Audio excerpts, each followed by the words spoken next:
Listen.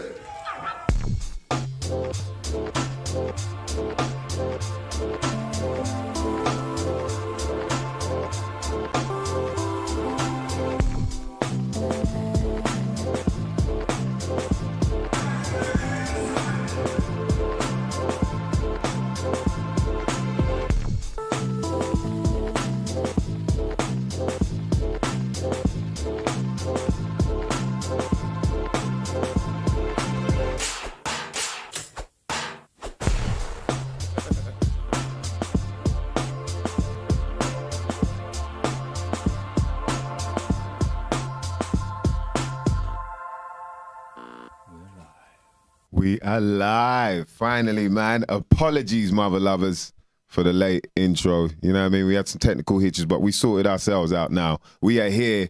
We are live. You are locked into some shit you might not never know nothing about with myself, Mice Diggy, alongside my co-host, Dan DNA.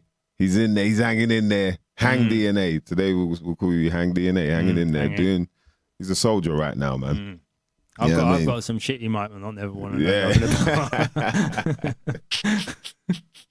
Well, boy, some shit you definitely know about, don't want to never know nothing about, boy. But we're here, man, you know what I mean? We had a few technical hitches, you know, like we were going to sort out me going dolo, like riding the ship solo with the common senses, but D's hanging in there and he's helping me out, making sure we get the intro in there and all the cuts that we need to. So, of course, we want to thank everybody that locks in to the podcast, because you know we do this for the community, man. You know what I mean? We try our best to look out for the community out there. People might miss it, you know what I mean? Shout out to Don Smitherd. Hey, bruv, you sorted me out, man. I had a good weekend, and it was because of you, bruv. I'm telling you, the flavors just kept me going, boy. Hey, it was fun, man. It was fun.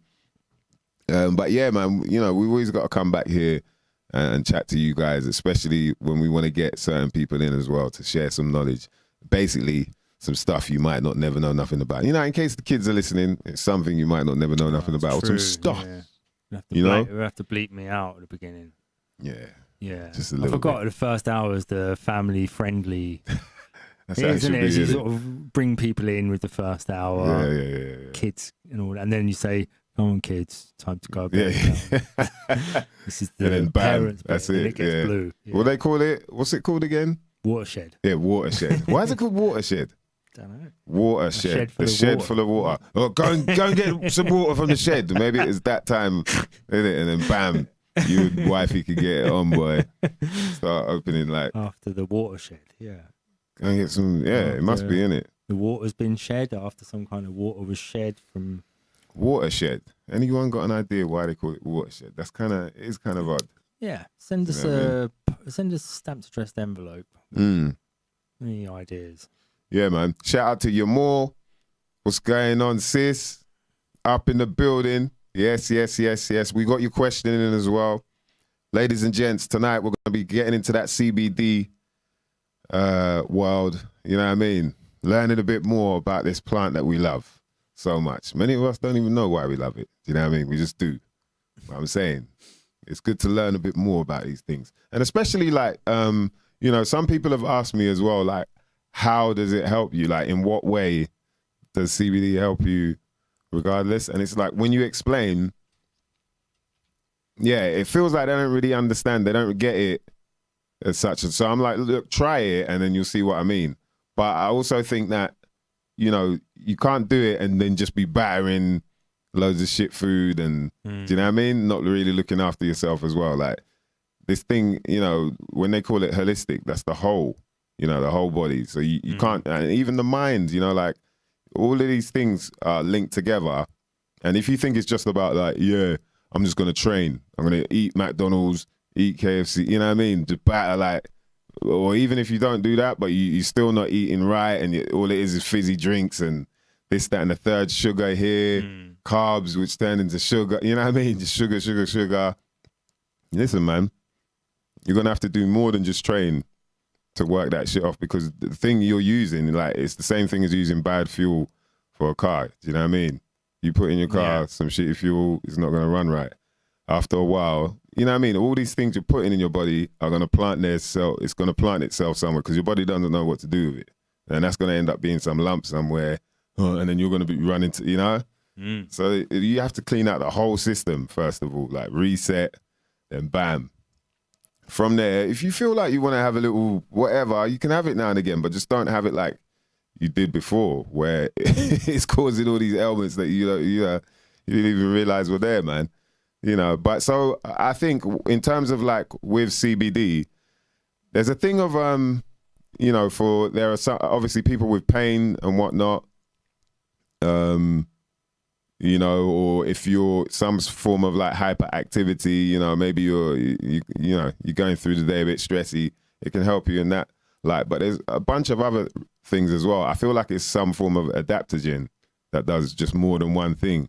And, you know, so I think it's ideal for people to get what, you know, how it can help you. And so, you know, so today we got Sam Gibbons, our brother, do you know what I mean? Cannasseurs UK. Oh, in the building to chat a bit more. We gave us a little history before, but I felt like we didn't delve deep enough into it. It was very interesting, especially the stuff about we actually used to grow it in our backyard and all that. But yo, welcome to the show. Cheers, Sam, mate. Iga. Is it Iga or Ega? It's Iga. Iga. There you go. Yeah. Cannasseurs UK in the building. Oh yeah, check that. The banner there. Hey guys, how you good? Yeah, man. How are you, bruv? Yeah, good, man. Busy. We had yeah, man. Of course, I'm not surprised, bruv. You got the product right there. Yeah, man. You know what I mean? Yeah, we've got a lot going on as well at the moment, for sure. Yeah? Yeah, like we're waiting on. It's been a long process. I probably spoke about it before, but where the Food Standards Agency in the UK decided that they wanted to change the classification of CBD products, and decided that it needed to become a novel food and go through a whole heap of regulation and licensing, all for everybody's safety, apparently, which was slightly dubious in the fact that the authorities claiming safety were some of the products that you've already seen on the market in the last couple of years that are obviously not that safe, that are coming out, and they're pushing on people. And yet CBD never had a hospitalisation, never had any issue with dangers of it. The World Health Organization have said it's completely safe, can't overdose on it. And yet the UK Food Standards Agency decide for our own good that they need to reclassify it. Say that again. So the World Health Organizations already said that you can't overdose on CBD. It's completely safe. Yeah, non-toxic. There's never been hospitalisation.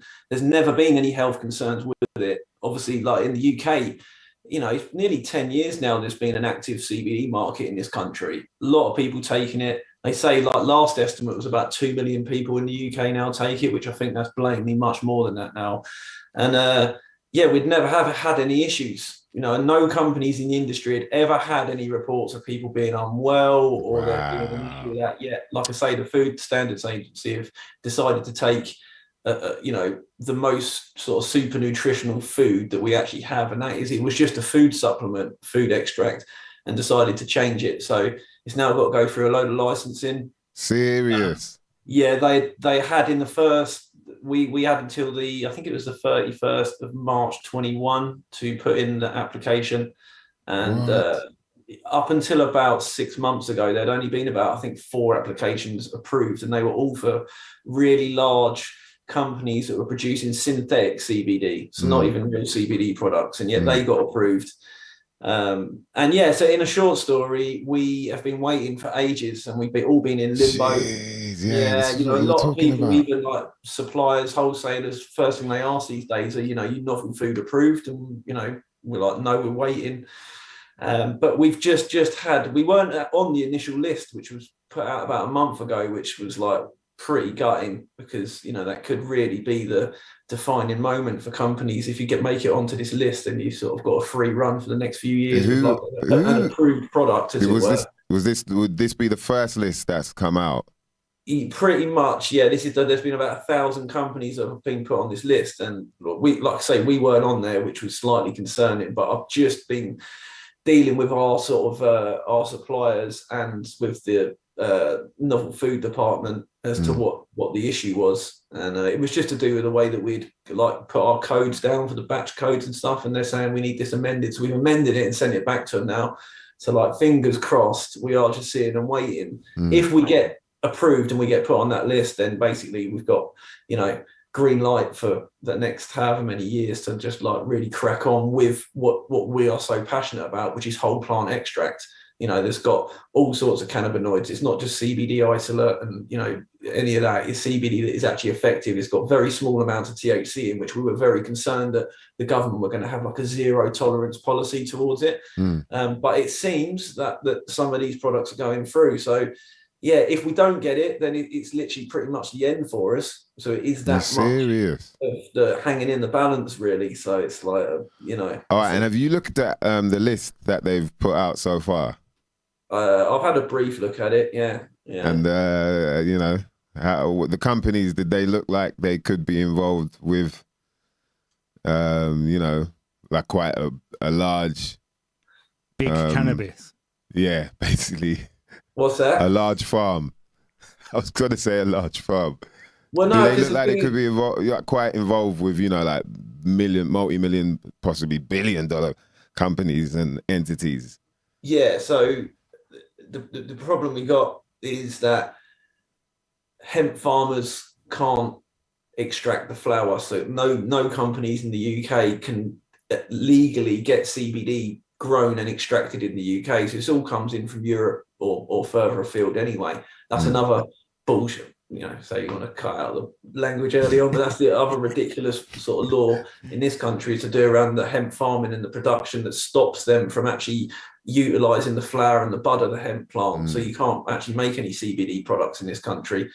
That's nuts. That's another, you know, crazy thing about it. So it's just it's a mad one. So there is a hemp farmer that I'm sort of good friends with up in Warwickshire, and they're looking at the sort of loophole around CBD production, and they're looking at whether they might be able to like cold press the whole plant, and they reckon that might be a possibility. But yeah, so the list of CBD companies, and nothing really to do with any hemp farms, because hemp farms have to stay away completely from CBD because the authorities will shut them down immediately if they feel that they're like getting involved in cannabis extracts rather than just growing hemp and then, you know, making fiber or rope or textiles or oil or whatever it is out of it. You know, you can't actually use the flower in this country. So that's the other crazy part about it. That's just nuts. When you think about it like that, it's kind of weird. I guess what are they?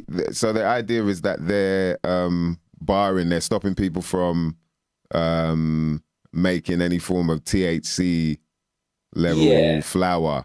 So it can come in as oil. If you could grow it as oil, you know, I'm just saying for the sake of it, but if you could grow it and it was an oil straight away, that'd be cool.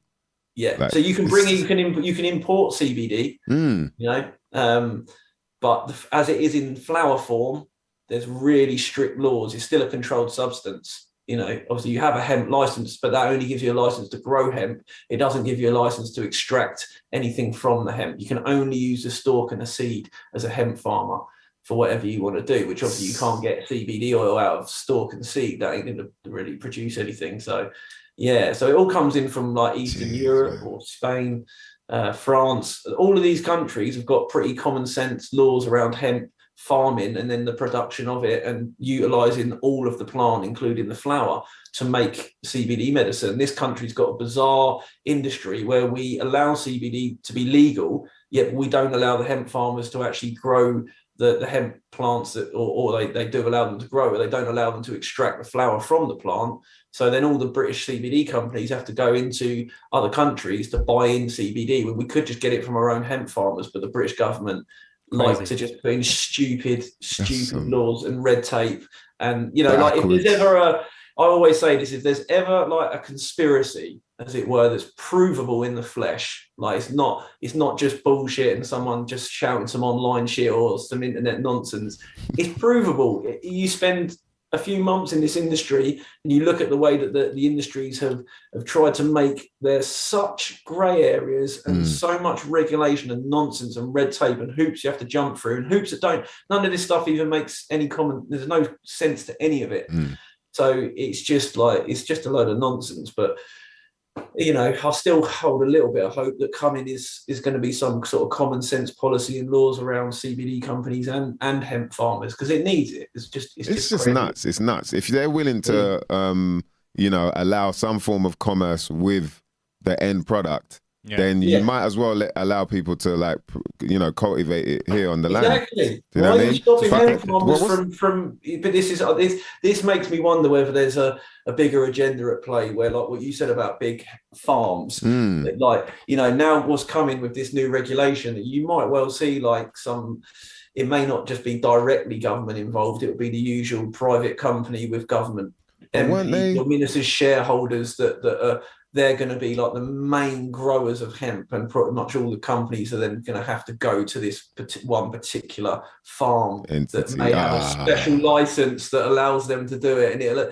it'll stop all the hemp farmers around the country, which are really, most people are just like down to earth, quite small farms, but farms that are like really innovative and like really trying to do things differently. That's why they've gone into the world of hemp.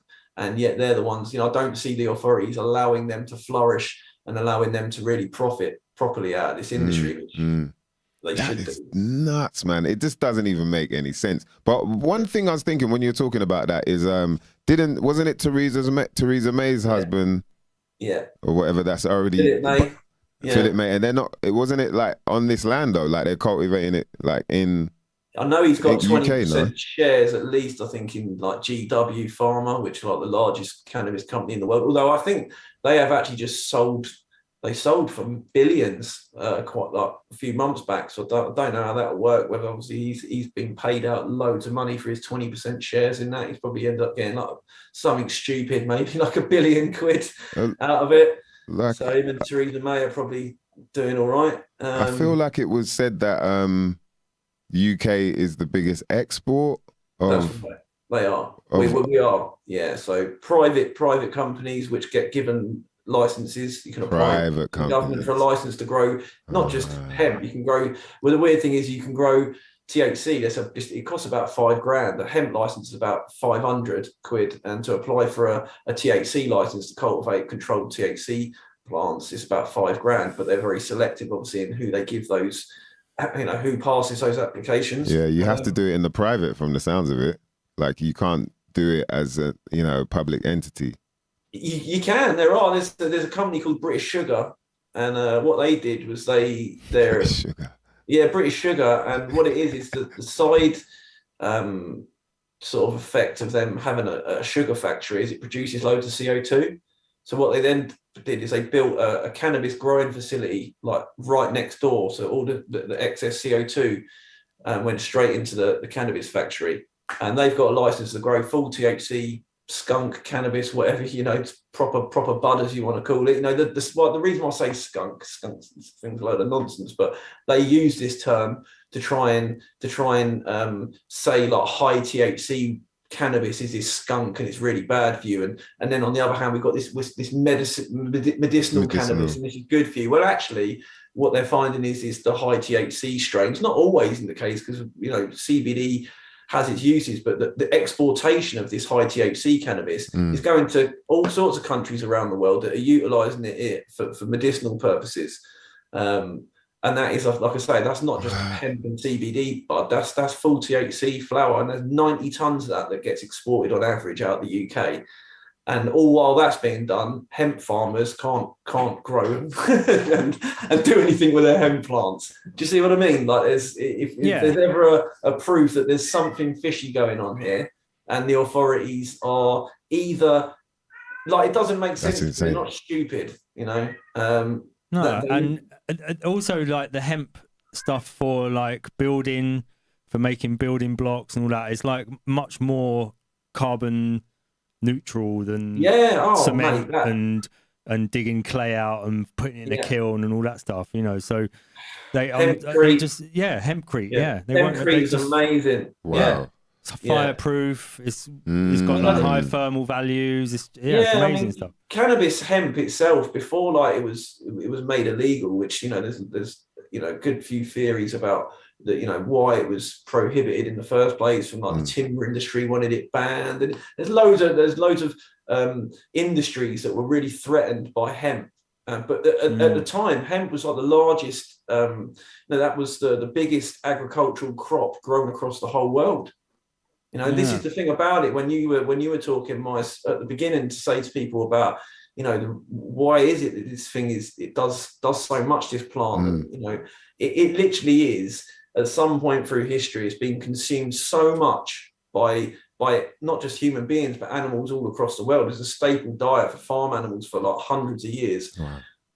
That we have an endocannabinoid system. We produce internal cannabinoids. They're literally on a molecular structure identical to the cannabinoids you'll find in the cannabis plant. So we actually have a system within our body that naturally produces cannabinoids. They're just called endocannabinoids, which means internal cannabinoids. And then the phytocannabinoids, which are from growing and externally in the sun, which come from the plant. It just makes pure sense. It basically your own endocannabinoid system. In a lot of people, if you're not consuming hemp, where we haven't been for so long now, it's almost got to the point where if they're not working and they're faltering the endocannabinoid system, some people, they're not even working at all. And when you look at how important the endocannabinoid system is, like the main cannabinoid receptors, CB1, CB2, main responsibility and function is like the nervous system and the immune system. So, you know, these play such an important role. It's like feeding your nervous system and feeding your immune system with the tools, you know, aka the cannabinoids, that go into different areas and have different effects throughout the body. And if you're starving yourself and you're not you know, using cannabis as a food, which none of us are to the extent that we should be. I take it every day, and still, you know, in terms of how it was used, maybe, you know, a few hundred years ago, going back thousands of years ago, this stuff was like, you know, we're microdosing it now. You know, we need to be consuming it as an actual food. You know, it's great that we extract it and we purify it, so we can take small amounts and get more of a punch than just eating loads of the plant to sort of try and get that. But still, cannabis itself is a food. First and foremost, above anything. It's not a medicine, it's not a pharmaceutical, it's a food, it's a superfood. It's one of the most nutritional herbs on the planet. We have a whole system in our body designed to receive the properties and the components of that plant. You know, it is a madness. Like I go on about it all the time, but like, it doesn't matter whether you're, you know, if you're ill, don't get me wrong, then, you know, people that are in situations where their immune system needs a real quick boost, reset. Yeah. And it's like what's known as like homeostasis, where cannabis provides the optimal balance across all your systems, across your bodies, to get it working in perfect harmony, as it were. But in terms of, you're just taking it as a supplement, say you're healthy, as it were, you might go to the gym, you're trying to eat well, trying to do what you're doing, you're just taking it as a supplement. It's not really about what it does for you in terms of what you feel it does for you. It's just in terms of giving your immune system, your nervous system, the tools it needs to stay and remain healthy. That's really all it's about. And every human being should be consuming hemp/cannabis in some form. It's as simple as that. If you're not, you know, THC is one part of it which gets people high. And the other, you know, they reckon that there's conservatively about 120 other compounds in the plant. They're not psychoactive. They don't make you feel a certain way. Yeah. They just have really specific, very particular uses in your body. And we all should be using it. It should, but when again, it's still not taught in the medical schools. They're doing courses. I got sent an email to go on a education for medicinal cannabis, and I couldn't go on it actually because I didn't have a GP number. It was only for GPs, so you had to register and put in your GP number. So, but only the ones that are obviously open to it are going to go on ahead of that. The ones that are already interested, we don't really need to convince them. All the doctors that just think it's like nonsense, they ain't going to go on that course. So at the moment, like, there's just no knowledge. Most people, everyday people, just don't know how important cannabis is in terms of, you know, it's all this thing about medicine and, oh, it does this for people that have got cancer or epilepsy and all that. It's just a food, a really important food that we should all be consuming. That really is as basic as it can be put. That was deep, man. That was deep. It's a strange time in this country, that's for sure, when other countries all around the world are just you know. I mean, what I will say is something I wanted to talk to particularly your listeners and that tonight is that coming up in August, there is a Product Earth, which is the biggest hemp cannabis festival / exhibition, whatever you want to call it. And it's going, I think it's August the 20th to the 22nd. That's up at the NEC Arena. It's not the arena, it's the NEC something up in Warwickshire.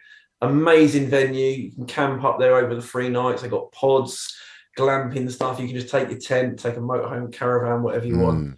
And it really is, honestly, if you anybody that's either loves the plant or anybody that's sort of interested, you've got CBD companies, you've got growers, like grow companies, you've got in industries, hemp and CBD and cannabis industries from all over the world come together. Got all the guys from America, all across Europe, all come together.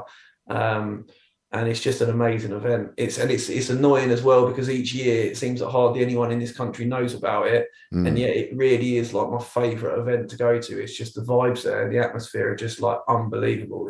It's amazing. So I definitely recommend anybody that's interested in cannabis to just go up and get a little taster of what it's like when what I love about it is just everything's allowed there. So, you know, in terms of smoking, security, it's all good. Everybody's allowed, even if you were just inside though, to come up and say, hey mate, do you reckon you could just take that outside, just outside of the exhibition there and just into the courtyard, because it's sort of coming in the door here or whatever. It's just really chilled, relaxed, how things should be in an ideal world, you know, particularly like I say in the UK. And so what's that Project Earth, yeah? Product Earth. It's been going since about 2015. And we launched there in 2017. We launched the business Cannasseurs there, and it's just just an amazing event, man. It's like, so I always try and shout about it to people, just because there's just nobody seems to really get it, and it's after it people sort of see the footage and I wish I knew about that, man. Definitely want to go to that next time. And then it's like the same thing next year where there's not. It's cool. There's like, I think last year there's like about a 5,000 capacity, and they got to about 2.5, which is for those guys. Nice. They feel it. That's they good, want to man. feel it though, do you know what I mean? Yeah, I hear that, man. Well, yeah, people look out for that, man. Shout out to the chat room, Robbie Love, Don Smithered, you're more. Big up the crew, Chris Lahat, long time no see. How you doing, brother? We're right here with some shit you might not never know nothing about.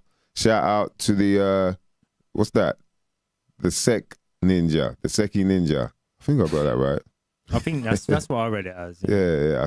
I was going to say Teresa for some reason. Shout to IBMCs and all the crew locked in. Yeah, we got Sam Gibbons right now.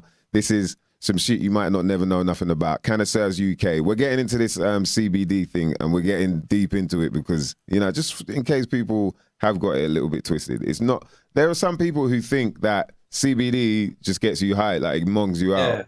They're like, oh yeah, you slow down off of that. It's like, no. It isn't like that, man. Actually, I like what you said before. You used the word homeostasis or homeostasis. Yeah. Keeping that balance. Yeah. And that's, it feels like that's what it does. Like I was saying before, you know, an adaptogen kind of helps with, you know, if you're feeling tired or whatever, it might pick you up a bit. Or if you're feeling a bit too hyperactive, it might chill you out, calm you down. You know what I mean? It kind of gives you that. Just gives you that balance. That's what people think. How can it do this? How can it do this and that? And it's like, and the mad thing is that, you know, this is scientific in the fact that it's biphasic, which means that like just on dose alone, a small dose and a big dose can do completely two different things. So like if someone might be trying to use it for anxiety, for example, and like a very small dose is absolutely just right, makes them just feel on point, where a large dose can actually make them feel a little bit jittery and a little bit on edge. So it's like it can do it all, but it's just about finding what's right for the individual. Again, because everybody's got a different endocannabinoid system. That's the thing I've come to realize as well. It's just how we process those compounds. Everybody is very, very different, and you'll see that with like THC. You know, some people just are so sensitive to it, and other people, it's like, you know, it's mad when I give people sort of the THC oil, in the fact that like I can give. We went on a trip to Wales like a couple of weeks back to like we went up a couple of mountains in Wales, and there's like 6 of us, all my pals from, people have all been smokers, but some people don't smoke that much anymore. But like, some people just had a bit and just thought, this is just all right. I don't really feel that much. And other people were like, this is like way too intense for me. Like, I can't handle this. But it's like, it's really different, exact same amount, and people just react so differently to it. So there's a lot of factors to it for sure. That's interesting. That. So, so in that sense, then you'd say like you've obviously got to test it out, test the waters first of all before you get. I mean that's the THC stuff, which is that is illegal. That's like just a recreational leisure thing. Like if you're out, that's the same stuff you gave me. The thing in the that's right. Oh, bruv, that was man. When I have that, it's like you're on a. It's soothing, it's very soothing, and I like how it stays in your, the taste always stays there as well. So it reminds you. But there are times when it's like, that I feel monged out. Where I'm like, I just want to chill. But then there are other times when, there are other times when I think when I'm moving around with it as opposed to sitting down writing or whatever, do you know what I mean? There's a difference. And so I guess it is like that as well, the dosage as well. You got to be ready for whatever dosage you're taking. You know what I mean? 100%. Just getting the dose slightly wrong can be the difference between you like performing a task really well or completely not being able to perform a task at all. You know what I mean? So there is. That's what happened to me. Very, very important. The dosage. Just I'll keep it real, boy. That's it. Over the years. Is, and it's also building the what is that then? What is that? Like, what's the stuff that I gave you? Yeah. So what that is, this is really, so, and I'll speak openly about this these days because I just have a moral sort of obligation to do it. But like CBD, like that's the legal side of cannabis.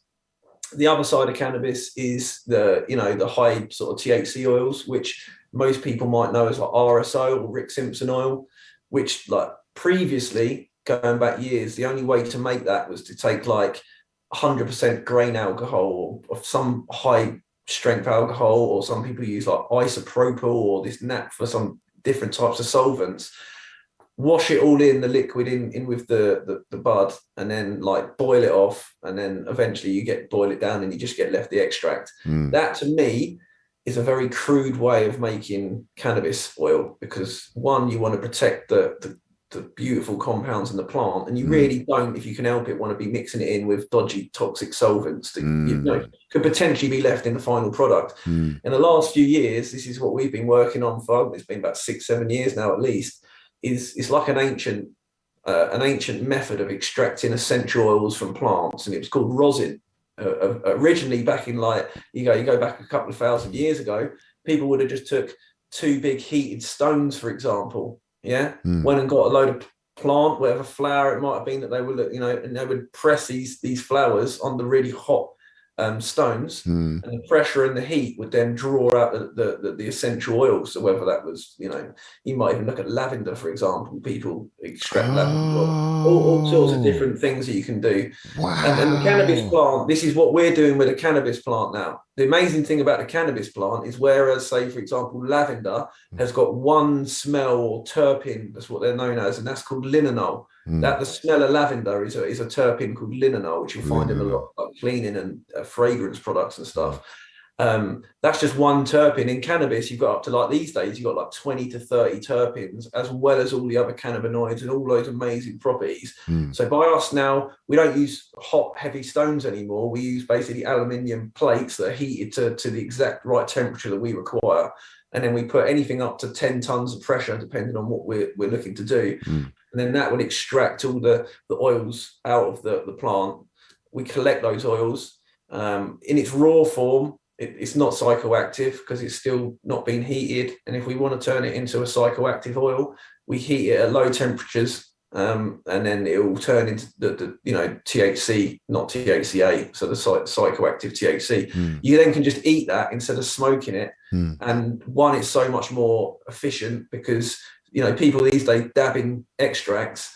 You might dab like 100 milligrams, 200 milligrams on a dab rig, and that's gone just like that. And you might be high for you know, half hour, 45 minutes off that. You eat that oil, you might be high for 4 or 5 hours, mate, you know, and you're eating it. There's no smoke, there's no combusting, there's no damage, there's no ill health side to it. You are literally eating the purified extract from the cannabis plant. And mate, it's, for me, it's changed my life. For all the people that are around me that take it on a day-to-day basis, it's like, it is, if you want to like a preventive, like a prophylactic supplement, something that genuinely does, if you want to keep you well and healthy, then taking CBD as an extract every day, but also taking that THC extract every day. You take those two every day, mate, and you will be flying. People are loving life, not just for like in terms of like keeping you well and healthy. I mean, even just mental state, like mind state. It's just people's. I see all the time. They go from almost like an anxious, depressed, jittery person to just being able to just relax and just feel easy, and just like people say they're loving life when they start taking it. They'll call me up and say, I'm walking down the road, man, I'm actually just grinning, I'm smiling and just feel well good. It's like it's mad, mate. It really is. That's mad, it's man. Nuts, mate. It's nuts. It really is. That's crazy. And so I'm wondering, like, what kind of nutrients are in cannabis as well. But even with these extracts, you're not doing is burning plant matter, basically. It's the same stuff you would have been getting before, except now you've managed to just, you know, isolate it as much as possible and make it clean as possible and all the rest of it. Yeah. The mad thing is, when you look at your bit of bud and it's a green bit of bud, the green plant matter, as it were, I believe that's cellulose. Yeah, that's just like a byproduct for all the cannabinoids to be imprinted upon. Do you see what I mean? So to hold those goodies, all we're doing is we're taking those goodies away from the cellulose, because you don't really want to be consuming or smoking cellulose. It's almost like pointless. We take away all the components and the cannabinoids. I mean, the other thing is the omega fats in the plant, you know, omega 6, 9, all of the really good omegas. There's more omega fats than you'll find like in olive oil and stuff, which people say is one of the best oils that you can get, the good oils, as it were. So you've got all of that in there. There's so much goodness in it in terms of a health benefit, that it makes there's no reason for people to not take it. Often people say, yeah, even with the THC side of things, they'll go, oh, yeah, but I don't want to be high all the time. And I always say, well, just take it before you go to bed. And just get it go. You know, my mum takes it. My mum had cancer a couple of years ago. She had breast cancer, and thankfully she's got through it, and she's cancer free. But she still takes like a maintenance dose of oil every single night before she goes to bed. And the same thing, my mum's well active. You know, she wouldn't want to be like, you know, hazed out or sitting there and feeling like she can't get on with stuff. It gets to sort of like 8 o'clock at night. She goes to bed about 9, 10 o'clock. She takes it at 8. It takes about an hour and a half, 2 hours to kick in. By the time it's kicking in, she's going to sleep. She goes to sleep. The only difference she notices is that she literally does not get up to go to the toilet anymore in the night, where she always would wake up in the night. Now the oil just knocks her out and she just sleeps all the way through. And so it is for everybody. Everybody should be taking this. Like, it is. People sometimes think I'm on a bit of a mad one, but it's like, when I've seen in the last, you know, it's however many years I've been doing this now, it's hundreds, if not thousands of times where I've seen this just not only improve people's physical being, but just amazingly improve their mental well-being. It's mad. It's a mad one, man. That is crazy, man. Fascinating. There's a couple of things I wanted to ask you, but I forgot now. But in terms of like getting, that's it. Do you think, like, because it sounds like, you know, obviously, like you're saying, this was part of our staple diet. Yeah.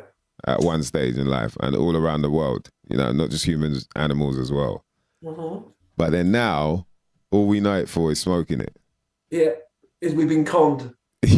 So like, imagine that's a flip right there. Like, we already know about, you know, germ theory, all that terrain theory stuff, you know, legal fiction, all that. Like, it's always a flip.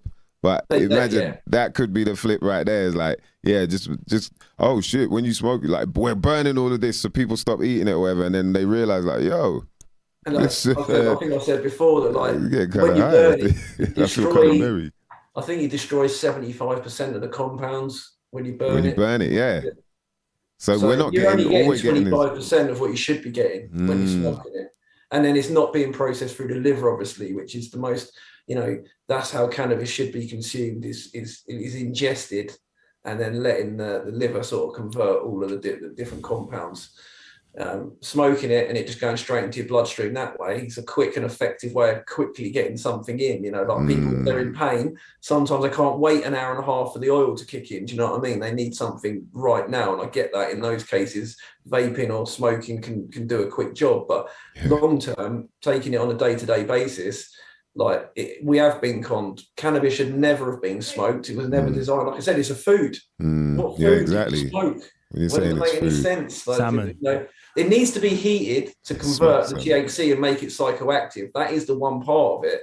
But we don't need to be combusting it at 1,000-degree temperatures. THC, it decarboxylates and becomes psychoactive. I think it's like 106.7 Celsius. So just over that, 110 degrees, you could heat that cannabis at 110 degrees. It preserves all of the compounds. I don't think any of the compounds start degrading until about 120 degrees. Wow. So anything under that and over the decarb temperature, you can end up having a completely preserved, beautiful mix of all these retained compounds, but they're activated, psychoactive, ready to go, sort of, in terms of, if you want to get high, that's the other thing about it. For people that don't want to get high, you could take an extract where we squish the bud in that rosin method that I told you about, and then don't decarb it, don't heat it, just eat the extract, and it's just THCA. When we had it lab tested, it was like 81% THC, but it was 74% was THCA. So the vast majority of it was just the raw version. When you eat that won't actually even get you high. That's what a lot of people don't realise. They think if they just took their bud and ate it, it would get them high, but you really need to heat it in some form for it to do that. But it's not right, because even when you cook it, people are using butter which has been heated already. Yeah, that's that's the decarb is happening when you're cooking it in the butter. That's why it then, for edibles and stuff. The thing I've always wondered is how they measure nutrients. So I'm looking at the nutrients in hemp, and it's saying it's got a bunch, obviously, there's hemp supplements out there, but you got your fats, fibers, calcium, iron, magnesium. Yeah, I mean, they're mainly the fats, other than the cannabinoids, I think. Fats, omega fats. Yeah, the omega fats. Yeah. And so all of that is retained as well after you've heated it, do you think? Or is that, done and dusted? Once, because the cannabinoids are still there, like you're saying, all the proteins are still there. And so with the nutrients, in terms of what I've just mentioned, like magnesium, etc. Oh, can you hear me? Do you know what? I'm not sure, actually, in terms of what you're saying, and minerals and stuff that sort of might be in there. Oh. Yeah, exactly. Like the minerals, and vitamins and minerals that would be in there. Do you know what? Actually, I'm not sure, because it's not something that's tested for. I'm pretty sure that there must be. Yeah, that's what I feel like. I feel if the cannabinoids are in there still, why not? But the thing is I always wonder how they measure this stuff. But we understand, so, in terms of vitamins, it's got B, C, A, and E. So, really, vital. You've got zinc and all that, potassium, you know what I mean? Yeah. But then, obviously, we understand that the stomach acids burn the food down, and then the calories, all the nutrients and that are extracted. But it's interesting that you heat it up to that level. So I'm sure maybe we burn it even higher before it starts actually breaking down, and then we use it. Yeah, potentially. But we've got to look into that, man. That definitely want to look into that. Yeah, I'm not sure, because for me, it's when we get everything lab tested, it is literally just testing the cannabinoid content. I know in terms of it will look at terpenes, it will look at whether they're what type of fats and flavonoids and stuff like that in there. But in terms of the actual mineral components, I'm not sure if they're even in there or not. I'd be very interested now. I almost want to have a little look. Man, you're looking kind of young, bruv. You ain't aged, man. So I'm sure there's something going on. Yeah, something's going on. You know what I mean? Very interesting, man. How old are you these days, mate? Huh? How old are you these days? I'm a grand old age, You don't man. want I ain't even to, gonna you put it don't out want there. You know what I to. mean? Like these, you know what I You're mean? I'm looking trying to good, keep man. up You with these can't, youngers. you're obviously doing the right stuff as well, aren't you? Yeah, try it. Yeah, man. I mean, I do my best to eat clean. And that's obviously understanding more. Like I was lucky enough to do a nutrition course like a few years ago. Yeah. Well, even over 10 years ago now, man. But it was due to like my cousin getting ill and us being similar age, and I was trying to understand like how could that happen, like what, and then it opened up my mind to a whole bunch of different things, and then all of a sudden I got an email about, oh, do you want to do this nutrition course? And it was like real cheap, and it was like, okay, I thought, yeah, let me try it out, and then started digging deeper into it because obviously you got to do a lot of research, you got to do investigating. Yeah. I don't like to call it research because it means you search for it before, like you're researching. But it's actually, you know what I mean? I'm searching now. So, and then, so having to do certain, it's funny, I was chatting to my friend earlier about this, but having to do like tables on, you know, the sort of the pros and cons of taking certain vitamins and if you don't have enough or if you have too much. And then, you know, me being me, I've got that Saturnian sort of like, I want to really get this, you know, I want to like pinpoint exactly what the problem is. So I delved deep into it and started realizing things like there are two forms of vitamins and minerals. There are like the natural form, which is extracted from a plant or whatever, or from some kind of, you know, something grown from the ground. And then there is the form that is made in the lab. So there are two different forms of vitamins and minerals. Yeah. And until you know that, you won't realize it. And the form that is usually what I was seeing, like a common thread, you know, like obviously being in the music world, we've got that pattern recognition thing where you start seeing something the same all the time. You keep seeing the same thing. And what I was seeing was the, you know, all of the like stuff that was made in a lab that was obviously trademarked and patented and, you know what I mean? That wasn't of life, that wasn't natural, was a shit where you get some kind of problem and whatnot. Yeah. But when it was all natural stuff, you know, and I probably didn't even have to look into it that deep, but just because my mind, that's how I am. I like to like learn things. Yeah.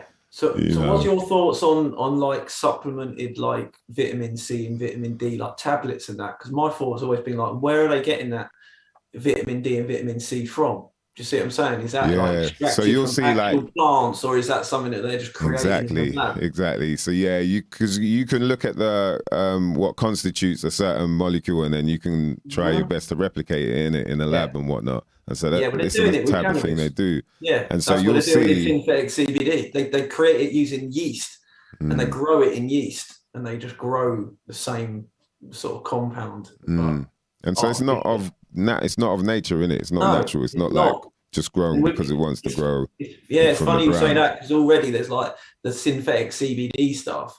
It actually comes with like a list of side effects, which are like the exact same things that natural CBD actually treats, and yet like the list of side effects on the synthetic stuff is like giving you the same shit that it should be helping you with. It's like, you know, how can it do both things? You know what I mean? It's nuts, man. And so you know, so I started seeing these things where I was like, hold on a minute, but if you get it naturally, and you know, there are even studies that talk about it. They say like, oh, funny enough, not in those words, but they're saying like when you compare to a natural form, say like vitamin C from, you know, cherries or camu or orange or, you know, whatever, even spinach or whatever, you know, kale and things like that. You wouldn't think.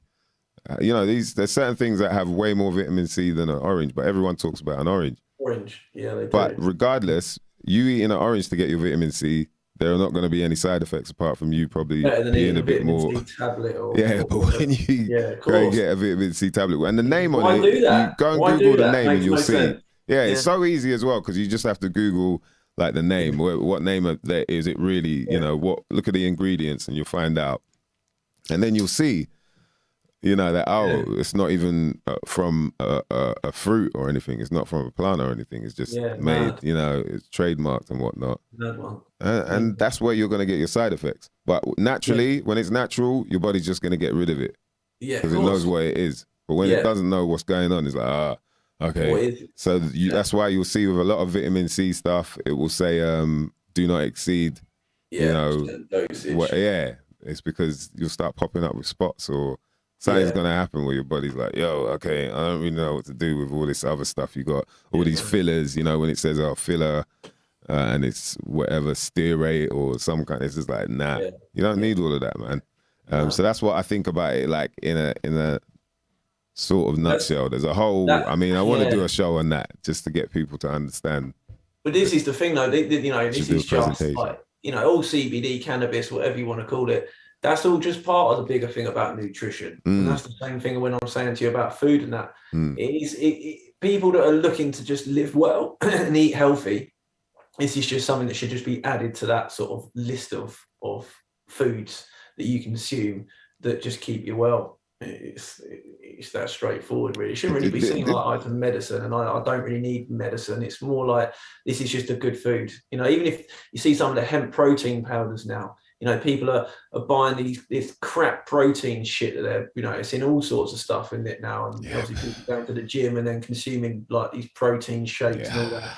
And like, look at the ingredients. Funny. It's easy. Like, I had it once. And someone said, yeah, just try some of these shakes. They're actually all right. And I drank one of these shakes. And for the next 2 hours, I must have had about, I don't know what was wrong with me. I must have had about 10 pisses in 2 hours. And then I just felt terrible for the rest of the day. And I just thought, you know, I'd like to say, if you eat hemp protein or any just protein in normal foods that you can get protein from, I've never felt like that before. And the minute I then consume this, and then when you look at it, like you say, you look on the side and there's just so much crap that goes with it, as well as wherever they're getting that particular protein from, that, yeah, it's just absolutely no need for it. We've got all the natural food out there that's got all this stuff in it rather than taking it from artificial sources. So it's a mad one. And I mean, you know, and going back to the hemp thing, like, this is how deep it gets, people. I'm sure you've heard me say it before, but it blew my mind when I heard this. I was like, oh, no wonder.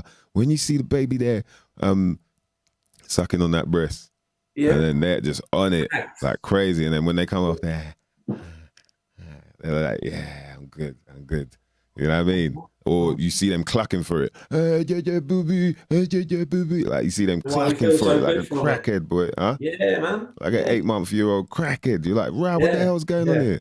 It's because of that's a mad one, isn't it? Because can you, you know, it's like, you know, like you say, like a crackhead, and people say, like, they look at, that's the thing that gets me sometimes as well, is that people like see how much I take, and they're like, oh, you're basically addicted to it. And I'm like, well, obviously I'm addicted to it because it's really good for you. And actually the conversation then goes into, if something's really good for you, it's not like I'm addicted to it. It's just doing me really good. So obviously I'm going to carry on taking it. You're addicted to good food. It's seen as like a drug.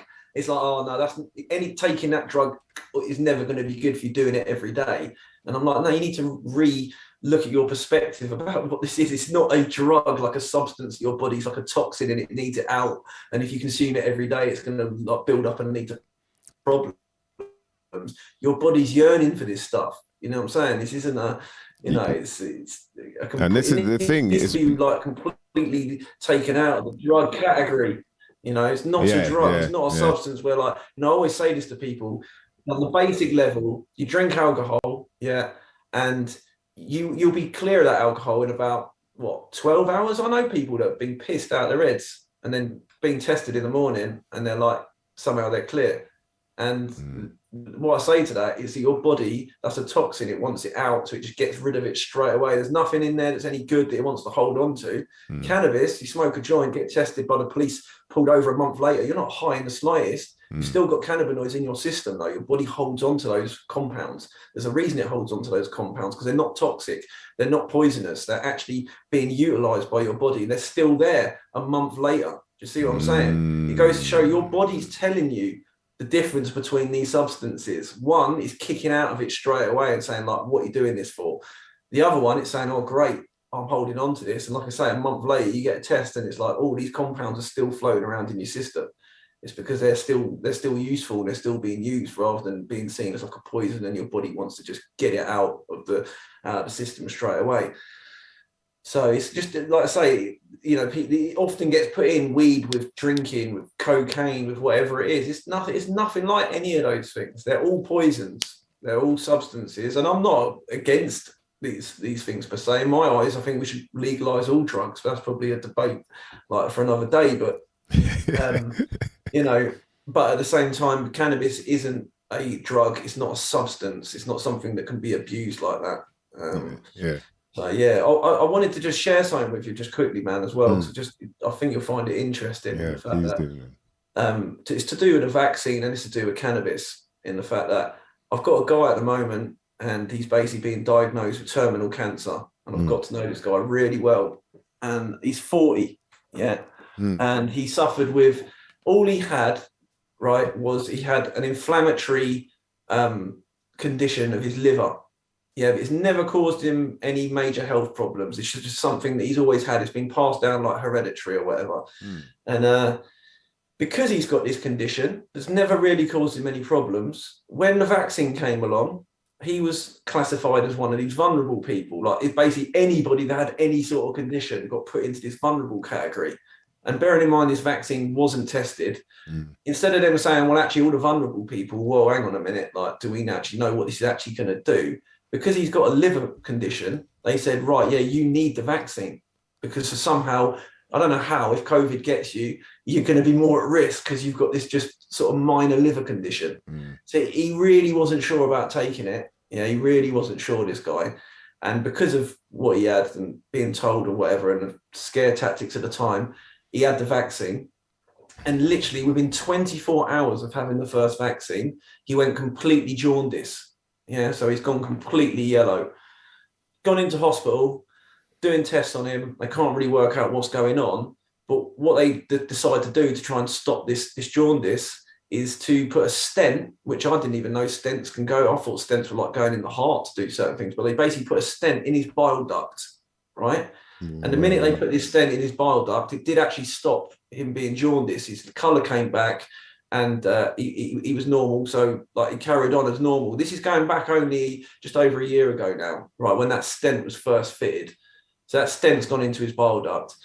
When he came to have his second vaccine, immediately after having his second vaccine, it's perfect. And this is, the doctor said it was the vaccine that did this. It gave him a perforated gallbladder, right? So that was just a thing that then happened after that. So this guy's already... Wait. Hold on a sec. Yeah. Didn't they perforate his gallbladder before? No. They put a stent in it. They put a stent in it. What's a stent? They put a stent. A stent's like a little... Opens. In his bile duct. It opens, keeps the bile duct open, so it allows it to continue working, in essence, and doing its job. Sort of holds it open. The gallbladder is a separate thing. This is something, he's never had any problems with his gallbladder, but all of a sudden he's ended up with a perforated gallbladder. He's gone into hospital. He's sort of got that dealt with, and they've let him out, and he's gone on. Anyway, over the next few months or whatever, he started to get some pains. He's getting some side pain. He's starting to, start to really notice it. Anyway, go to 6 months ago, he's gone and had some tests at the hospital, and they've come back and they've told him he's got cancer in a bile duct, and the tumour's so big that they can't operate on it. And all they can do for him is, if he wants it, they can give him a token gesture of chemotherapy to try and prolong his life. But in essence, it's terminal, and there's nothing that they can do for him, right? Now, this guy went through a chemotherapy session, made him feel terrible. He wasn't sure about it. He didn't want to do it. He's been taking the oil, and this guy's been caning the oil. Like, he's been absolutely caned. I'd say for the last 3 months or so, he's been taking the oil now. I think he's had about like a lot of dosages now. He takes like 1 mil to 1.2 mil a day. When he's felt terrible for the chemo, it's made him feel absolutely terrible. The oncologist, as basically, this guy is a lovely guy, and the oncologist now has got to the point, because he's questioning him about, like, what are my options? Like, you're just going to give me this chemo, it makes me feel terrible. He's researched it and found out it was like the most cost-effective type of chemotherapy you can give somebody. It's like the cheapest shit you can give somebody, and this guy doesn't want to die. He's looking for options, and they're not giving him anything, So he had the first chemo, it was terrible. When he's gone back for his scans recently, and he's gone to find out more as to why this can't be operated on, mate, it fucking turns out that the tumour is wrapped around the stent. The tumour itself is wrapped around the stent, which they fitted. And before they fitted the stent, there was no cancer. They've now fitted a stent in his bile duct, and within like 6 months of that being fitted, he's got a tumour so big and so like aggressive, they can't operate on it. And so they've given him no hope.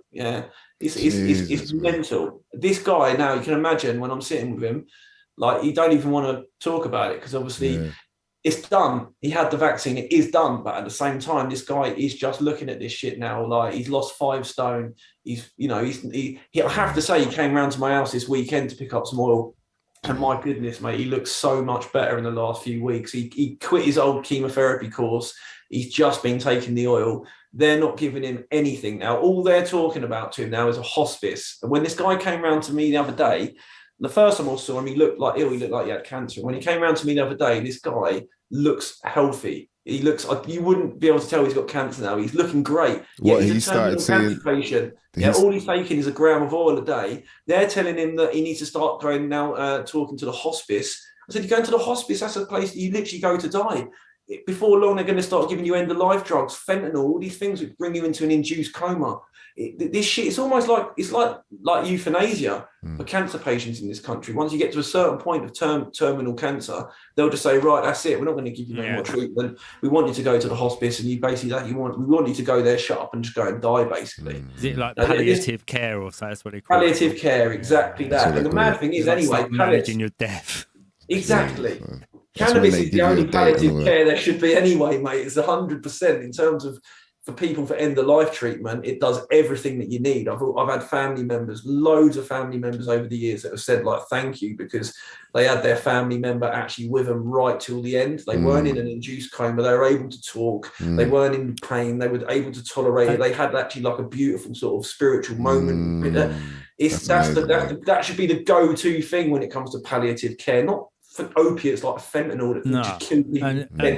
You know, it's nuts what's going on in this country. The pharmaceutical industry, and the medical, I'd say, like elective surgery, just going and having surgery on something, great. In terms of chemotherapy, radiotherapy, like these things are not helping people at all. My wife's worked in cancer care, and she knows the stats about the amount of people that actually die from chemotherapy, not from the cancer. It's nuts, mate. It's about a quarter of cancer patients that actually die from the chemo, not from the actual cancer itself. The stats are out there, man. People, you say it to people and they just think, oh, whatever, man, you just watching YouTube videos. It's like, nah, you have to go to the source. You have to be like, okay, whatever you see, whatever you read, you have to make sure that is actually true. And when you see it, you're like, rah. And that is so easy to hide it by just making people think that, oh, that's a load of bollocks. It's as simple as that. And they won't bother go check. They won't bother go and confirm that what they believe is actually true. And they know it now. They don't just believe it. They actually know it. But once you know, it's like, yo, and it's hard to know, I think. You know what I mean? I think for a lot of people, it's hard to go there and be like, rah. Yeah, well, it's nuts, the stuff that's going on. Yeah, it's crazy. That guy, Aaron, like, what do you say to that guy? You know, he under good faith thought the best thing to do for him with a minor condition was to have the vaccine, and he's now sitting with a terminal cancer within less than 12 months of all this sort of starting. You know, it's like, and then the mad thing is, I don't know about you, and I'm not knocking, like, COVID's obviously there, and I'm sure there are some people that have had like issues and lost people or whatnot. I mean, I don't know. Me personally, I don't know anybody that's died of COVID. I don't know anybody. I hear these things where you have friends that go, yeah, but my mate's granddad died, or my so-and-so, like, I hear those sorts of things, but I don't know anybody personally. I don't know anybody like in the local area.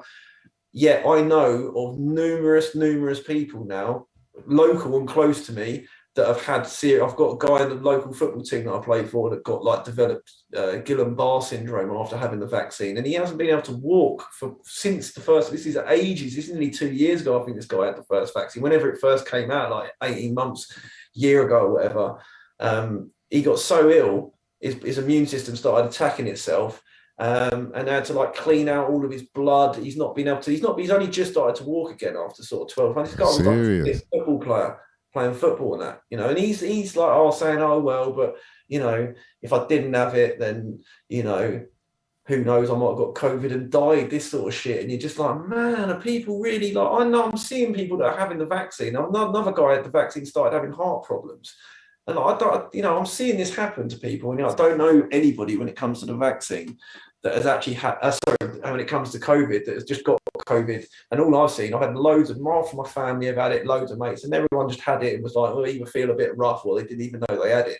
You know what I'm saying? And people are just chucking this mental alien untested shit in their bodies, like, and it's going to be like a yearly thing. You wait, the wave's coming back. They'll introduce it again in September. There'll be another one coming.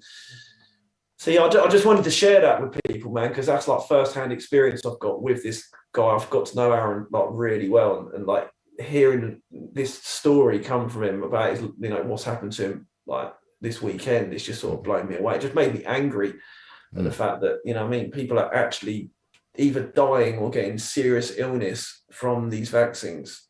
That's facts. It's not a conspiracy. It's happening with my own eyes. You know what I mean? That is crazy, bro. That is crazy, man.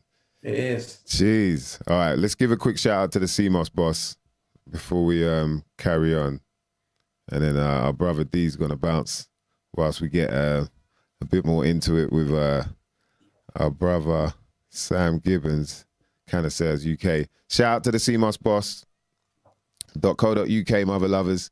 If you need to get, so it's good that we're talking about nutrition as well, because like I always say, man, CMOS is one of them that's it's next level, and it's not just about CMOS. They've all types of sea vegetables, whether it be wakame, dulse, bladderwrack, sea spaghetti, and of course Irish moss, spirulina as well. They've got like some real spirulina. All these products are wild crafted. That means organic and wild, not just like organic and hey, let me help you grow. It's like organic and fuck you, brother, I'm surviving out here. Do you know what I mean? So, the level of strength is second to none. And man, check out the cmosboss.co.uk if you want to get any of their products. That's also gels as well. And trust, when we're talking about nutrients, do your due diligence and searching for some information on that, and you'll find out like how. I mean, the thing is as well, you got to really dodge the hijack, as they say. You know what I mean? Sometimes you can look for information and it ain't really, So you got to correlate that. You got to make sure like you do your due diligence to make sure you are getting the right information. But when you do, you can get a lot of that on cmosboss.co.uk. Hit them up and make sure you, when you get to the checkout, you type in about 20 and you'll get yourself 20% off any of their products, courtesy of some shit you might never know nothing about, bitches and bitchettes. Nice one. Yeah, I couldn't find it. That's why I was like, yo, where is that? I just had to add it in. Yeah, well, it's on a page with just me and you on it normally, so I've had to add it to a couple of other pages. Okay. Yeah, man. And so I wanted to get into this as well because I found this really interesting, right? It's to do with cannabinoids found in breast milk. Yeah. Because we were talking about this from early, right? And so then here's one, I'll just do that and then transition it. That's same thing. Click sorry, that. Sam. We're just finishing off because I've got to go. Yeah, you've got to bounce. I need to get some sleep. Yeah.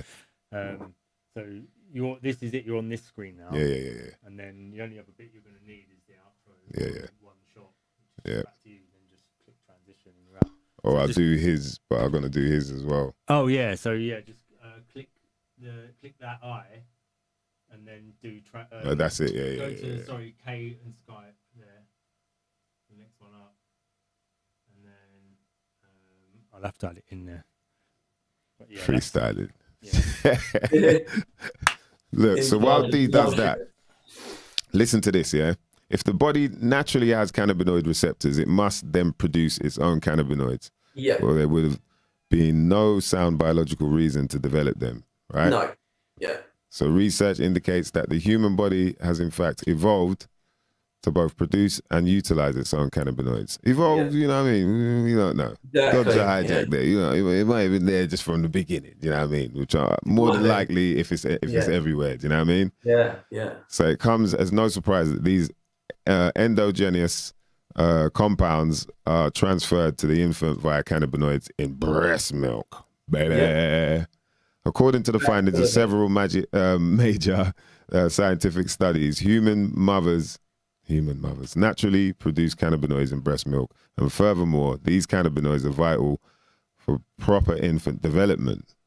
They are classified as a specific type of neuromodulatory lipid, which is lipid's a fat, right? That's how important they are. So yeah, anybody that's wants set any up now. convincing of how important they could be, packed full of it in the breast milk. They also know, like, in terms of fitness, so when you do strenuous exercise, your body is producing huge amounts of endocannabinoids. So one say part, and this is all part of the healthy living, is the healthier you live and the more exercise you do, the more endocannabinoids, internal cannabinoids your body's going to produce. So then you would need actually to supplement with the external actually less, because your own endocannabinoid system would be firing on all cylinders without the need for external cannabinoids. They've done an actual test at the University of Cambridge where strenuous exercise, and then they did there's a place in Israel now that can do an endocannabinoids a test to show your levels. And they said that, like, the difference from people that when they've done no exercise and then an hour's worth of strenuous exercise, their endocannabinoid levels just go through the roof. And then that then explains why obviously you get the great benefits from it, even why you get that little buzz from doing exercise, makes you feel good, gives you appetite, all of those sorts of things. It's well interesting. Boy, there's so much about it, right? And it's just the fact that from the point of birth, this is what you're looking for. Do you know what I mean? This is what you're searching for. Like what this write-up was saying is research suggests that one of the main functions these cannabinoids in breast milk is, or of the main functions, is to help a newborn child to feed by stimulating the suckling process. Without cannabinoids in breast milk, infants will not be stimulated with the desire to feed. Bam. They ain't even got to think about it. Baby don't even know how to think. And look at that. That's the thing, the more you read this sort of stuff, it's just like, there is no debate. Why am I not taking this? Why am I not using this plant? It's there. It's been put there. It's been there since the dawn of time. It's been the most used plant for the, mental and physical well-being of all mammals. All mammals have an endocannabinoid system. So anyone that's got an endocannabinoid system can sort of benefit from it. It's just, who knows, man. I think in 10, 20 years time, we may look back and the world will look at things slightly different. I think the dogma and like the stigma around it is slowly changing. Definitely people are coming around to it a lot more. Like, I can have conversations with people that I would never even dream of having conversations about cannabis with, that are now open to talking about it and aware that it's not just bad and it has its uses and all that. So people are eventually going to come round. But I always think now we're so ahead of the curve, people that are really involved in this, that I think we'll look back in years to come with, like, it'll be a mad time to look back on when so little people had any understanding of it, Yeah. I mean, they've done a pretty good job so far. Do you know what I mean? Like, if there's any truth as well to what we've been talking about, in terms of them flipping it and then make them smoke it. Like, shit, of course, you know what I mean? They can't eat it. Give it to them, but let them smoke it. Make them cross strains and, make up all the, and do a whole, you know what I mean? Give them a date. Give them 420. Yes, exactly. 42. That's a good number in geometry. Every day, exactly. Every single day. Yo! Have they done that to us? One day, There's a thing about either calling it marijuana or cannabis as well, isn't it? Yeah. There's like some legal term. I'd never call it marijuana. It's a racist term. Is it? That's how it was introduced into the US as a racist term. They used to use the word marijuana, and I think it was like, in the times that was brought about, it was about marijuana. Like Mexicans using this marijuana, and they'll come and rape your wife, and this is like they were nuts on it. Like the reefer madness agenda in the US was they went in hard on it, and it worked. In the days when media was the gospel, mainstream media on the telly, they went in hard. Some of the old adverts you can find on the internet are hilarious, that the propaganda adverts around cannabis. So I'd never call it marijuana. I mean, even the word weed, it's so far from a weed. I don't even really like that term, to be honest with you. Weed makes it seem like it's something that's not good. Like you want to get rid of a weed, don't you? Do you know what I mean? Whereas so far from a weed. Yeah, see what I'm saying? Yeah. Even that, calling it a weed. Yeah. Eat dope. And I mean, that's a hippie for like, yeah, like dope. my parents' Like generation would call it smoking dope. I'm like, Dope. dope? What do you mean dope? Why is it dope? What, you're a dope if you smoke it? Yeah, Or it makes like... you dopey, innit? Yeah, I know, but it's just all these negative connotations where like these days, like, like motivated stoners, you go to the US where like professional athletes, like NBA players, like American football players are using it like standardly. I think they've most sports now, they've actually increased the THC allowance. So it's gone from like 15 milligrams or something to like 150 milligrams. So it's like 10 times the amount. So it's Jesus, man. People are definitely using it more and more, and it's been a lot more widely accepted. It seems, apart from this place. So, but that's in terms of like, think about it. That's all in terms of like smoking it, and I guess in medicinal purposes. It's still not nutritional purposes, isn't it? No, that's how it should be. This is what I was saying about when I did this talk for the Master Association of British Herbalists, and I was trying to say to these people that are like, a lot of them are like still got that thing where they're herbalists and they deal with all these herbal compounds, and yet when it comes to cannabis, they're like, don't want to know about that. And I'm trying to say to them, this is your plant. You need to take this back and take it back into the foods. This is a food. It's weird that the herbalist is like, if in my opinion, the plant should be given back to them. That's when you look back to the early 1800s and when the tinctures were being made up, they're being made up by herbalists. They won't be made up by doctors. Nothing like that. Yeah, that's interesting, isn't it? As well, how it switches. And that, and like, because obviously, like, we understand science, it came from somewhere, it started somewhere. And the original science was the study of nature, was just the study of like, how does this work? How do birds fly? How does grass grow? How, all of these things that we're trying to answer.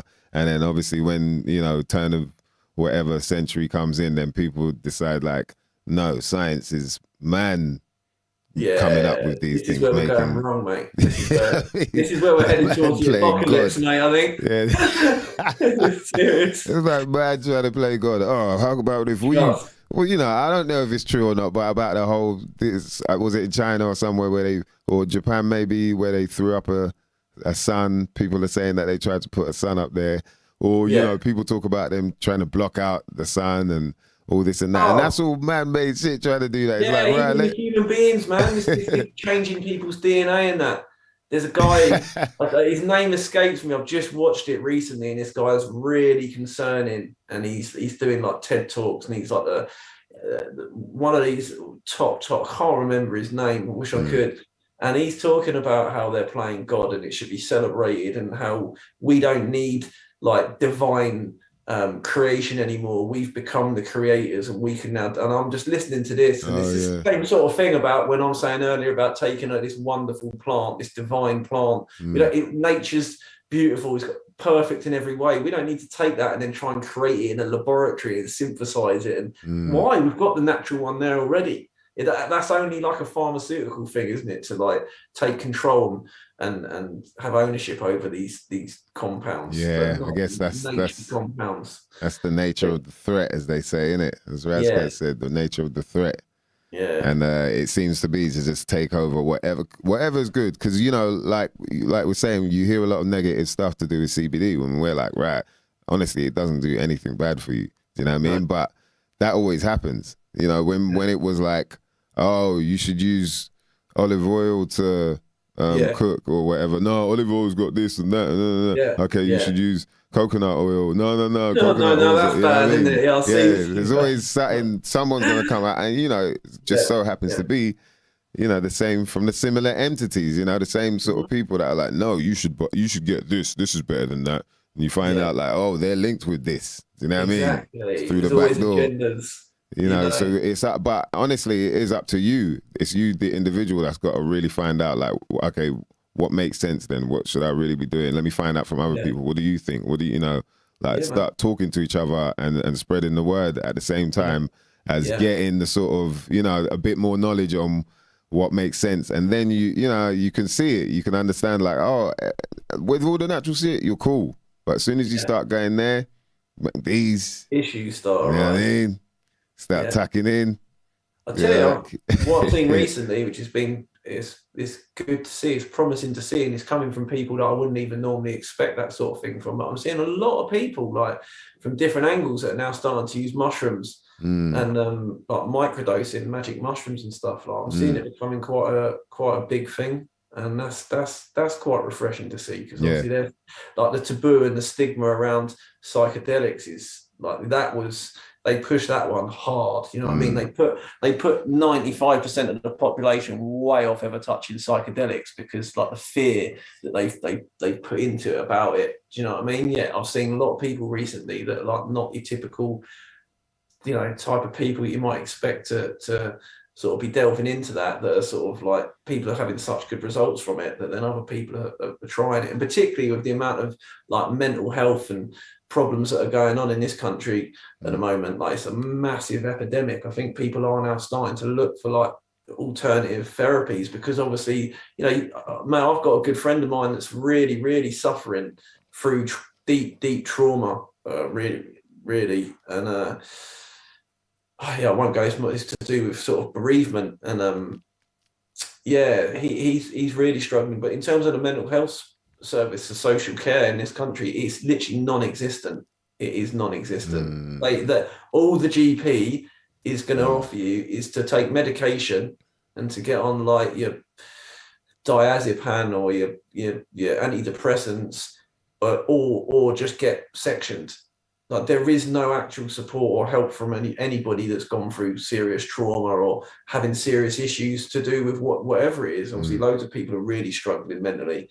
So I think people are looking to like, you know, something that's, you know, away from the medical industry, because they're not helping anybody at the moment. You can't even you can't see anybody, you can't get anything done really. So yeah, it's an interesting one. Mushrooms are, you know, that's something that I've spent much of my life, like, you know, cannabis is and always will be my main sort of like focus, as it were, and sort of expertise and my passion. But at the same time, also the psychedelic world of particularly mushrooms, the healing properties of mushrooms and how they can be used, like definitely higher dosages for like you know, actual psychedelic experience can be really useful in their own right, particularly for if you need a quick fix or a quick intervention to fix it or to sort an issue out or to try and break a cycle. Like a proper psychedelic trip can be amazing. And then also just microdosing it on a day-to-day basis. You're not getting, you know, you're not actually tripping out or nothing. But I've seen so many people saying that they just don't feel the need to drink anymore. They've just stopped smoking. They're like super like switched on and aware, and their concentration levels have gone up, and they don't feel anxiety and they don't feel depressed anymore. It just goes from microdosing. Yeah, microdosing mushrooms, man. Yes. Again, mycelium itself is so like probably one of the biggest miracles on this planet. That stuff, like what even is it? Like what's it all doing? I've been reading some stuff recently about it, about how it's all connected, and you know, how they're saying they even believe it might have some form of consciousness, which probably all living beings have in some way. But mycelium in general, where the spores sort of come from and are formed, it's an amazing thing. They say a lot of, they basically believe, don't they, that all the life came from it. Do they? Yeah, from mycelium. Yeah. And so, because you know, there's like there are hints of imagery like in scripture and all that to do with mushrooms. Yeah, like you see sort of tapestry and all that in old buildings and whatnot. I always say this. How do you think Moses was seeing the burning bush and all of that, man? I swear they were definitely. There's like a well-known Jewish scholar that he's written loads about how he believes that like in those times everybody was on the psychedelics. Yeah. And that is why everybody was having such divine sort of spiritual sort of journeys, you know, and that. Yeah. So okay, so that's what is. I'm glad you mentioned that word, because I was going to ask if you feel there is some, you know, with the mental health thing. Do you feel like there is some sort of spiritual connection, you know, or lack of even, that may help? And this is why psychedelics, because people often obviously you hear about psychedelic, and this is probably another one of them flips where they brought in that whole LSD era. You know what I mean? Get the man-made one out there. Yeah, and there. And bam, bam. So you just I know loads of people that have lost it off LSD, mate. Simple. And so mess people up. Do you know what I mean? Yeah, mess people up. And so they don't know which is which. And so when you talk about shrooms, they think, you're one of them trip heads and LSD, blah, blah, blah. You'll lose it on that. People have lost it on those psychedelics. It's a synthetic version, like, really? That's the synthetic version, and that's what I'm saying. Synthetic. No wonder. It has the word sin in it. Yeah. that's all you need to know. The spirituality is very important. And that is, like, for me personally, at like 25 years old, I'm 39, just turned 39. So like up to 14 years ago, which is quite mad. Up to 25, bro. What's that? Looking 25 though. Cheers. I must have frozen in time from that moment. But I did, like, I'd never done any psychedelics, and I was a mad control freak and dominated by fear in many respects. Like I had like all sorts of phobias and weird things, and couldn't let myself lose control. And I didn't believe in anything. Like, I was an atheist, as it were. I didn't believe in any other reality, dimensions, heaven, and how any of that. I just believed it as this, and I'd never seen anything else. And a good friend of mine just turned up at my door when I was 25, and he basically sort of made me smoke this stuff, and I didn't even know what it was. I didn't believe in psychedelics. I thought it was all nonsense when people said they were tripping out, seeing stuff and all that sort of crap. It's how naive I was and how ignorant I was even 14 years ago. And I ended up smoking a bit of it. It didn't really do anything, so I said, I'm going to bed. And he ended up saying, no. He made me do it. And there was a bucket on my table in the old days of having a bucket in your bedroom, basically, like bongs. And he pulled me 2 of these buckets, and I didn't realise, I know all about this thing now, which was like the strongest version of salvia divornum, which I don't know if you've ever heard of salvia. Yeah, I've heard of salvia, man. They used YouTube videos used to go around, boy. Like, obviously, a lot of people will take it and just stay in this reality because they're not burning it hot enough, and 2, they're not consuming enough of it in one hit. It's meant to be burnt like really hot, even best doing it with like a blowtorch or something to make it go real bright orange. But if you burn it at real hot temperatures, the sort of psychedelic effects, as it were, are much more intense. Anyway, I did this thing, so I just thought it was a placebo and it weren't going to do nothing to me. I sank 2 of the fattest 2-litre buckets of this stuff, and I just completely... I went unconscious, as it were, mate. Instant house. I won't go into it too long till we're here all night, but like... you went into one? It changed. I was unconscious. My pal, I was stuck down the side of my bed. Just, he couldn't wake me up. And what I saw when I was gone was nut stuff, mate. It was all to do with time travel. I ended up seeing future moments of my life that hadn't happened, and then I ended up living those moments years later. A lot of it was all to do with cannabis. Like, the whole experience put me on this like path, as it were, to do with cannabis. Wow. It gave me, honestly, I had a moment. It all culminated in Amsterdam in 2014 when a stranger walked out of a fucking alleyway and said 2 words to me that that no human being could know those words. And he said those words to me, and I knew it was something else. The guy actually grabbed hold of me and whispered in my ear, it was God, and he sees me. And it changed my life, mate, forever.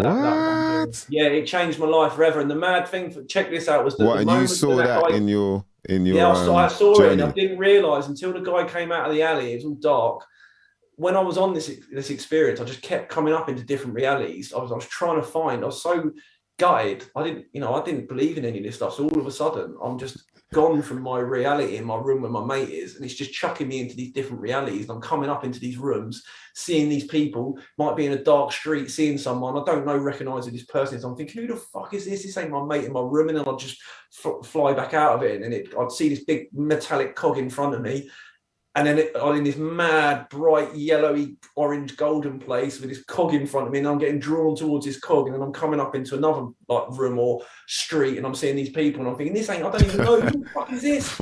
Mate, the mad thing was, I ended up I saw my daughter before she was even born, this little girl I remember seeing. Thinking, this man. And then years later, I'm on holiday in Cyprus in this white room, and my daughter just grew up like almost overnight on this holiday. And I saw it before she was even born. It's fucked up. The dude in Amsterdam that said these words to me, when he looked up out of the darkness, out of nowhere, he just came up to me and he asked me for change first of all, and I gave him some change, and like he said, like, what he does there for my brother was performing, in the dam, and I said, I'm just here for this music festival, and then all of a sudden I hadn't done anything, I hadn't said nothing to the guy, and he just looked down at the floor, and then as he looked back up at me, instantaneously, I felt like I was on salvia again. What I felt like was my consciousness from all those years ago, where I came up 14 years ago. It felt like I came up into my body 14 years ago, and I felt like myself from 14 years ago almost come into my body. So I felt like I was on salvia all of a sudden,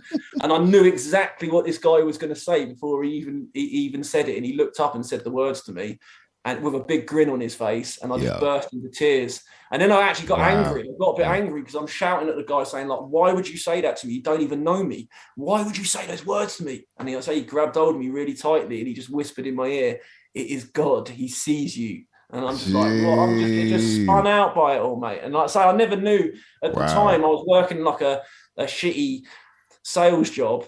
And like my daughter had just been born, my firstborn, and like, you know, it's tough times, and I didn't really know what I always knew in life that I wanted to help. I didn't really know how I could help. I just knew I wanted to help basically the world in some way. And it was mad. I was actually, after that experience, I felt pretty guilty and a bit bemused, like, why me? I'm just some fucking guy working in some shitty job. Like, why are you communicating with me? What is it you want me to do? And like, what is it? And the mad thing was, I was always well passionate about cannabis. It was always the thing that I was known for, and had the knowledge on, and it was mental, but I never see that could be a thing. It was just like, again, see how we've been conditioned that it was never presented that it could be a career or a path in life for me. Do you see what I'm saying? It was just something that I did. And so then I asked, and I'd ask over like the next 6 months, man, I went through some mad times actually reaching up and saying, like, in this shit job, saying like, what am I supposed to be doing? Show me, like, actually show me. And then, mate, Cannasseurs, the name, how the brand, everything, how that entire thing came around was just, it wasn't like, people say to me sometimes like, well, you chose to do this, and it wasn't even my choice, mate. It was nuts synchronicities that were just happening. Things were just coming into place. I literally just almost, I had the blinkers taken off me with that experience, and almost like taken off this blinded path, ignorant path, and was just sort of kicked onto this route, which was to do with spirituality, to do with love, and to do with cannabis. And my belief is the two things, love and cannabis, are intrinsically linked. Like, it will make you. I saw an actual fucking article in the mainstream media the other day about cannabis makes you a nicer person. They've done this study over 10 years and shown that it makes you more empathetic, more compassionate, just a general nicer person that cares about its society and all this sort of stuff. And I genuinely do believe that. You use it every single day. Like, I mean, I've got nothing to go on because I smoked it from like 13, like habitually, and then when I got to say, I'm 39, so when I got to about 32 is when I really found edibles and oils, and then started, you know, extracting it and all that sort of stuff. But like, I've used it all my life, and I found that like I might have been like that anyway, but I'm particularly sensitive, I would say, to fairness and justice, and like being sort of quite like empathy. Emotional, I'd like to say, in a good way, in the fact that I care, I'm passionate. Whether or not that I believe it is, you know what I'm saying? And even what you're saying to me about the way I look, man, like realistically, people often say to me, man, you must be living good. And I'm like, I'm not one to really like preach, man, because like, you know, I've always tried to keep fit as much as I can. But again, my diet hasn't always been the best. I don't have it. I like to think I'm getting better, but it's a mad one that people. Yeah, it's hard, man. It's hard though. With the diet thing, it's hard because it's not like everything's readily available. Do you know what I mean? It's like, for you to get the stuff you really want, you gotta go certain places to get it.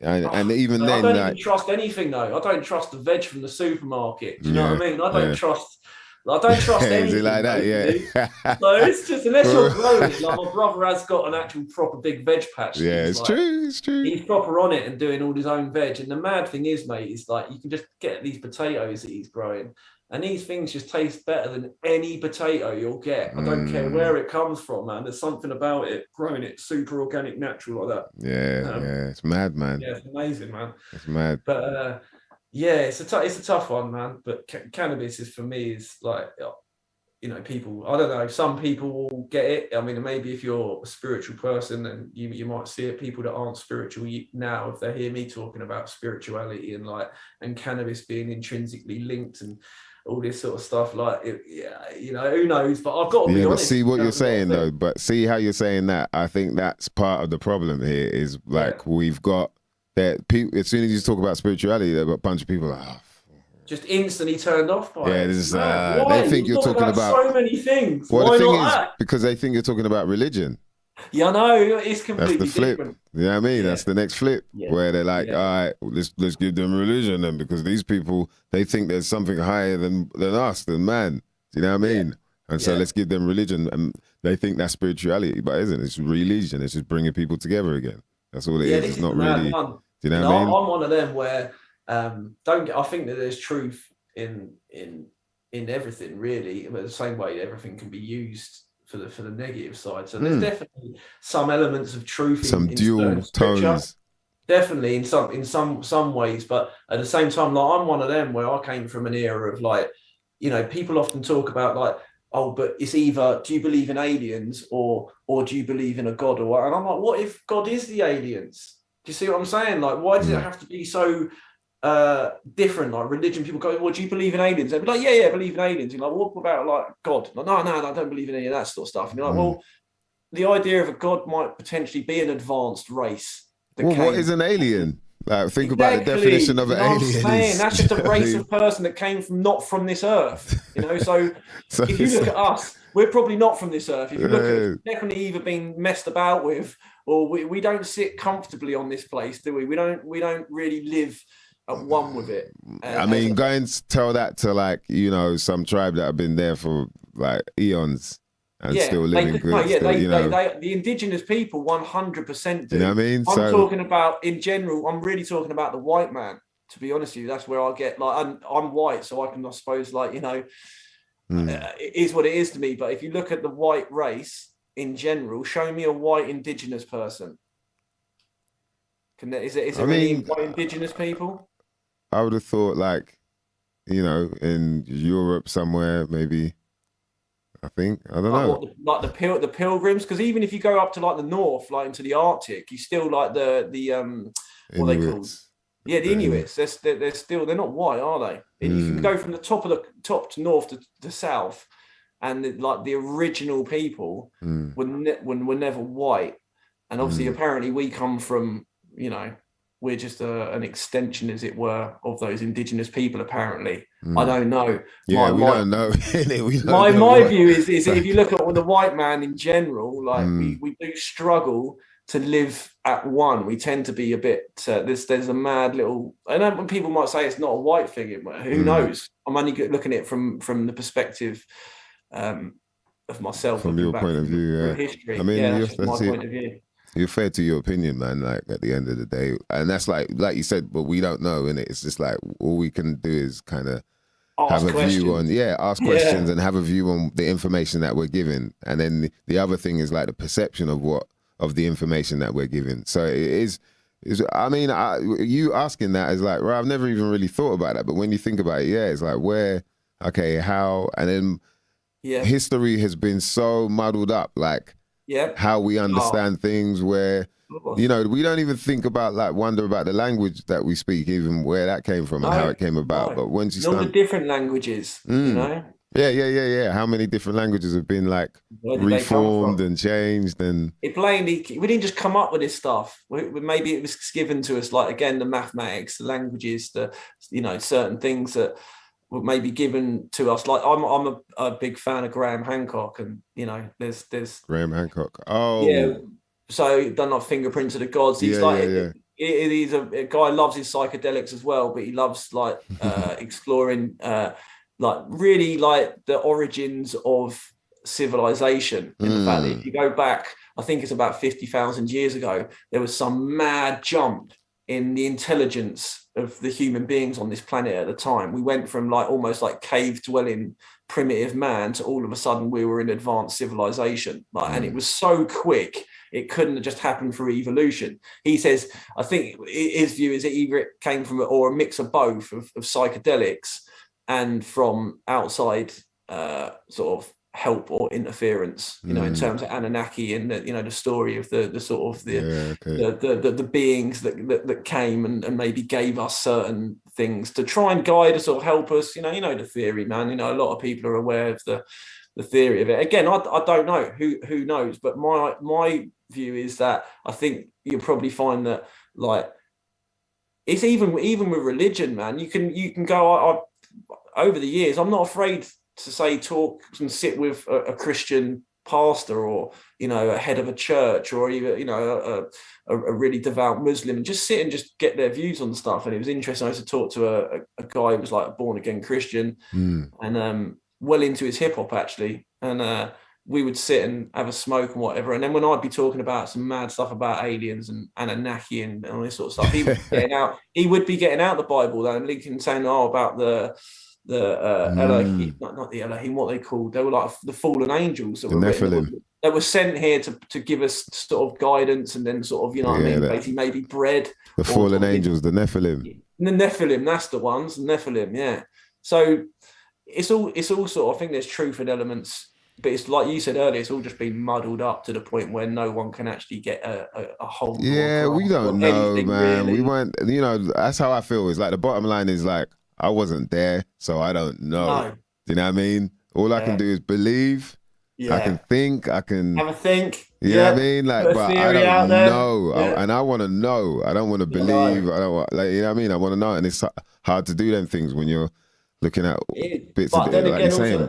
That links maybe to psychedelics, because genuinely, I think some things I don't think you're meant to know. Yeah, same. I certainly, from my experience, I had some, I genuinely, while I was there, had some clarity on a whole heap of stuff. And then when I came back, it just flitted away from me, like almost like I wasn't meant to have it in this reality. Certain things I don't think we're meant to have the physical experience and live in this mystery, mad suffering world of like 3D physical reality and the experience of pain and feeling the five senses and all of that. Like I feel that there's a quite a worthwhile experience to be had from this place. And I don't really think there is a lot to be had, man. I think like it's tricky for some people because obviously it feels like there's a lot of pressure, but when you step away, you step back a bit, and like we're talking about, cannabinoids can do that for you. That can help you simmer down and really look at things how you're supposed to, you know what I mean? Just level out. Or you can step it further and go into psychedelics, whether it be psilocybin, mushrooms and whatnot, or ayahuasca and all that, DMT. But like you're saying, with the salvia, you had that. That was an amazing story, by the way. Like, and like to have that, all those premonitions, all like seeing all of that come to fruition and happen. I can never see life the same again. That's what it's given me. There's a higher force out there that there are plans out there. It ain't like, this has happened, this, it happens for your life exactly how you, but the steps to get there, are laid out for you. And if you take them steps, then you'll get there. Do you know what I mean? And you obviously did that. I have to believe it's a bit of a bizarre one in the fact that I believe it's like a contradiction in itself that your life has already happened. Yeah, it has already happened. But in the moment right now that you're experiencing this, in this body that you're in this moment that we live right now, you in this moment have the choice to do anything. I can unplug this laptop now and just make the screen go black. Free will. You could do anything. You have the choice to do anything, but you're not going to do anything. You're actually going to make the decision which you were always going to make. But you don't know what that decision was. So in the moment right now, I have free will. But in the reality, you never had free will because you were always going to make those decisions. You just didn't know it. And that's almost like the beauty of life, is that in the moment now, you do have free will because you can choose to do anything. But the reality is you're not going to do anything, and you're always going to do the things that you're going to do. It's a mad that's interesting in itself, because I saw so many things that had already happened. That's the one thing that I ended up like really spinning me out from that experience, because I started to ask the question almost like, so if everything's already happened, like people say, well, what's the point then? You might as well just sit and do nothing because it's already happened. I go, no, you're not going to do that though. And if you were going to do that, you were always going to do that and sit. I'm not the type of person who would just sit and do nothing no matter what. So I'm going to get on and do what I'm going to do regardless. And it's like, if you're the type of person that's going to sit there and just do nothing, you're going to do that anyway. Like, it's a strange one. Like, it was a hard one for me to try and get my head around, to think, well, now stuff's happening at exactly the same moments. If that stuff, like the mad thing was, even with that guy in Amsterdam that said those words to me, I wasn't even going to go to Amsterdam because my missus was like pregnant with my son. We hardly had any money at the time. I said, I was, I wasn't in the best place at that time in terms of my career and that. And I wasn't even going to go to Amsterdam. And it was only last minute, my brother's best pal rang me up and was like, mate, what do you mean you ain't coming? I was like, no, I can't, I ain't got the cash. He's like, look, I'll just pay and you just come, like just pay me back whenever. I weren't even ever going to go to Amsterdam. But the reality was I was always going to go to Amsterdam, and that guy was always going to come out of there and he was going to say those words to me in the way that he said them. It was like, it's a really trippy one to try and get your head around, the idea of time and about whether it is already mapped out or whether it is, like I say, all undecided and you're just... So this is what, shout to you more. She said multiple realities though. A timeline exists with every single decision that you never made in this reality. Yeah. So it is like that, innit? It's like you ended up taking the path that led you to those things happening. And the other thing is, those things could have still happened just at another time. Definitely. Do you know what I mean? Yeah. And so it is like, it's quite amazing, man. That's an amazing story. Anything is possible. Bro. Yeah, it's like, it was always going to happen, but anything could have happened. It's bizarre. Life is a contradiction in itself, mate. I'm telling you. It's like, if you try and understand it on like a logical level, it's just not going to work with us. It's not. Yeah, well, yeah. And this is the thing, isn't it? Like, obviously, logic works in this world that they've built up for us, this matrix that they've built up. In this, but then intuition is what works in, the other realm, like the spiritual realm that, that we've been touching on it, skimming the edges, you know what I mean? The spiritual thing. But I think it's quite important because it's never spoken about it within really any, do you know what I mean? Unless you're of some kind of religion that's meant to be of that. And I'm not saying that religion isn't spiritual, but I'm just saying like there's what happened before, what happened before there was that word? What happened before people did that? Brought religion, like what happened? When were there already a legion? When were already big? That's what I want to know. Do you know what I mean? When were people already together? And like I think that side of it is like once people understand, like, oh, there's a reason why I feel this way whenever I hear people talk like that. There's a reason. Yeah, there is that side of it which is all messed up. You know what I mean? Like the. You know what I'm talking about. But isn't that not just to turn people away from it almost? That's how it's being used. Exactly. And that's what I'm saying. The flip, where they just make you think like, My advice would just be like anybody that wants like to know more about it. Like you don't need a book, because I always say like the book was written by man. It's not people say, oh, it's God's word, but it wasn't. It was God's word translated through a load of different men and like human beings, as it were. Like I don't need the book to tell me the basic morals that we sort of all should have an innate knowledge of anyway. We all know what's right and wrong, whether or not we choose to take the right decision or not. We sort of know what's right or wrong. Like, I just feel like for me, I don't need a religion or a church to go to have a relationship with God. Or if you like to say that word provides connotation to this, like whatever it is, the higher power, the unseen force. Yeah, because it depends which God you mean. Definitely a play in this reality. Like I've seen it with my own eyes. There is definitely an unseen force, and it seems to revolve around. There's obviously the yin and yang in terms of demonic and the sort of the darker element of spirituality, like that sort of stuff, that people conjuring up fucking dark things, and what certain industries are like with people using and doing. Toilet trouble.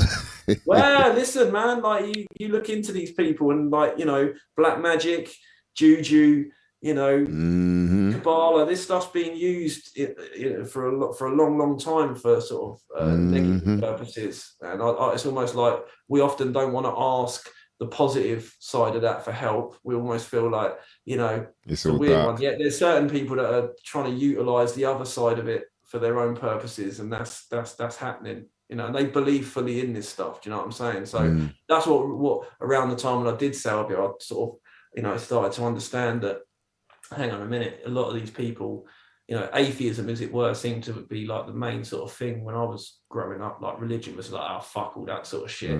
But then at the same time, these same people that were sort of pushing that behind the scenes, they were sort of worshipping some weird dark thing that I'm like, hang on a minute, if they're into this and they're really believing in that, maybe I actually should start to believe in some, positive love goodness. You know what I'm saying? Maybe.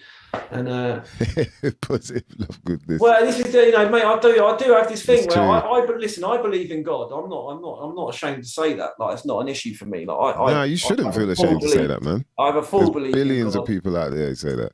Yeah, but like, I'm just trying to sort of translate it to people that just are immediately turned off by that word. It's like, Well, what they should ask, they shouldn't be turned off. They should ask, like, who is God? Like, Yeah. What is which God? God do you mean? Yeah, Because there are plenty of different gods out there. yeah, You know what I mean? Worldwide. Yeah. So it just, that's what and everybody has that, There's something they believe in, whether they know it or not. Whether it be money, whether it be, you know what I mean? Like a lifestyle. There's something that they, find some sort of upliftment from that's like, that's praised as, like a deity. Do you know what I mean? Yeah. I mean, I feel stars. like, difficult to know. I know God in the fact that I felt that 100%, there's not even a debate to me that the communication I got through that person was a higher power that was communicating with me. I believe that. I don't know, I'm not trying to claim, it just happened, and that's just what happened. You know what I mean? It just is what it is. So I have it's not even a belief in God. Like, I know God, I know that shit's real. I know there's more to this life, and death isn't the end. I know that. I've seen it from my own eyes. Do you know what I mean? So that in itself, it's not a thing about like, people say, it's just like you want to you're so afraid of death that you want to give yourself some way of dealing. That ain't that at all. I was sweet. I didn't even have a thing. I wasn't even like I was trying to look for anything. Like, that whole experience came out of nowhere to me. It wasn't. I honestly think once you get that upliftment, you're not afraid of death. You understand that it's part of life. And life changes. Life changes. The way you see life just really, really changes now. Like, I feel like it's like I feel so blessed and grateful for what has happened in it, or what I know and what I've seen with my own eyes. Like, for one, I wouldn't swap that experience I had for any experience or any human. When people say, I wish I could be him or do that, I wouldn't swap my life right now because of what I've seen for any life. Like, it's as simple as that. Like, it's like, so I know that experience is like such a blessing. I'm so grateful that experience happened, but it's given me like a real easiness that even like things that are bad, for example, death and bereavement, which a lot of people, again, you talk about spirituality, most people can't talk about that. Try and have a conversation about that stuff with people, about death, and people really don't like it. They don't even like to think about it at all. But it's actually part of our life. It's like it's just part of it, and it's not, like I say, it's not the end. That's what people are so afraid of. Yeah, exactly. That's what I was going to get to. It's like they've literally got everyone afraid of the one thing that's inevitable. That's gonna, inevitable to happen. Yeah. It's what you're here to do. You're born to die, man. It's the one. No, you're born to live. You're born to live, but but you're dying from the beginning. Your body's, pretty much, you spend about what, 15 years, your body's in pretty good shape, and then from that moment on, 18 years, and then it starts to stop, and then it starts to deteriorate. Like, so what I'm saying is trying to say it's suffering. Think about a tree. A tree planted, it grows, right? And what does it do? It produces more seeds. Yeah, exactly. In order to plant, so it's like that's what we're here doing. Of course. We grow, you know what I mean? So that's the part of living. That's the part where we're meant to be passing living. On that. Unfortunately, we're not really living. Not quite how we should. Right. No, I don't think so. You know what I mean? That's a whole other podcast, but we're not really living. You know what I mean? So it does feel like that, but you know what I mean? I think like it's important for people to tap into that side of things, like the spiritual side a bit more. Even now, like if people have woken up a bit more, do you know what I mean, over the last couple of years, it's like now you kind of realize, there's even with that, there's a whole infiltration of madness just to keep you away from what it really is. And that's like the three levels, isn't it? The mind, body, and the spirit. Keep all them three homeostasis, however you pronounce it. Homeostasis. Then you got that balance, man. You got that key. And I think, I think people shouldn't be afraid to talk about it. Shouldn't be, they're not afraid to talk about mental health. People are afraid, you know what I mean? Back in the day, man was scared to talk about that shit. Like, I'm paranoid. I'm like, no, just let me smoke a joint, man. I'll sort it out. Yeah. Let me drink 2 Guinness. It's all I'll be good. You know what I mean? Yeah. Now it's all out there everywhere. Man, bruv, man's like, I'm just seeing a therapist still. Like, yeah. Nah, I'm still shotting though. Like, man, still got the I know. You're not for it's gone a bit much. It's gone one extreme to another. It's like, bruv. So, you know, people should start tapping in. I think there's a connection there. Even personally, I think there's a connection there because of what I'm saying. You know what I mean? Mind, body, and spirit. Mind, body, and spirit. Yeah. People say when you go and work out, you know, when you go and eat better food and you feel a bit better. Yeah, I feel a bit better. You know, I haven't been feeling as bad as before. Like, my back ain't hurting as bad. You know what I mean? Now tap into that third element, the spiritual level. Yeah. You know what I mean? I think just for anybody to open their eyes that potentially psychedelics are just sometimes a quick way to really just make you realise there's more to this place than meets the eye. You know what I mean? If no one's had a psychedelic experience, it's very difficult because all you've ever seen is just standard reality, and you just think it just does its thing, and you know you sort of sometimes need to see those other things to really realise, like, wow, actually, open up. Actually, what is this place? What is this thing I'm looking at in front of me? Do you know what I mean? Yeah. You know? Yeah, there's levels to it, boy. People, you know.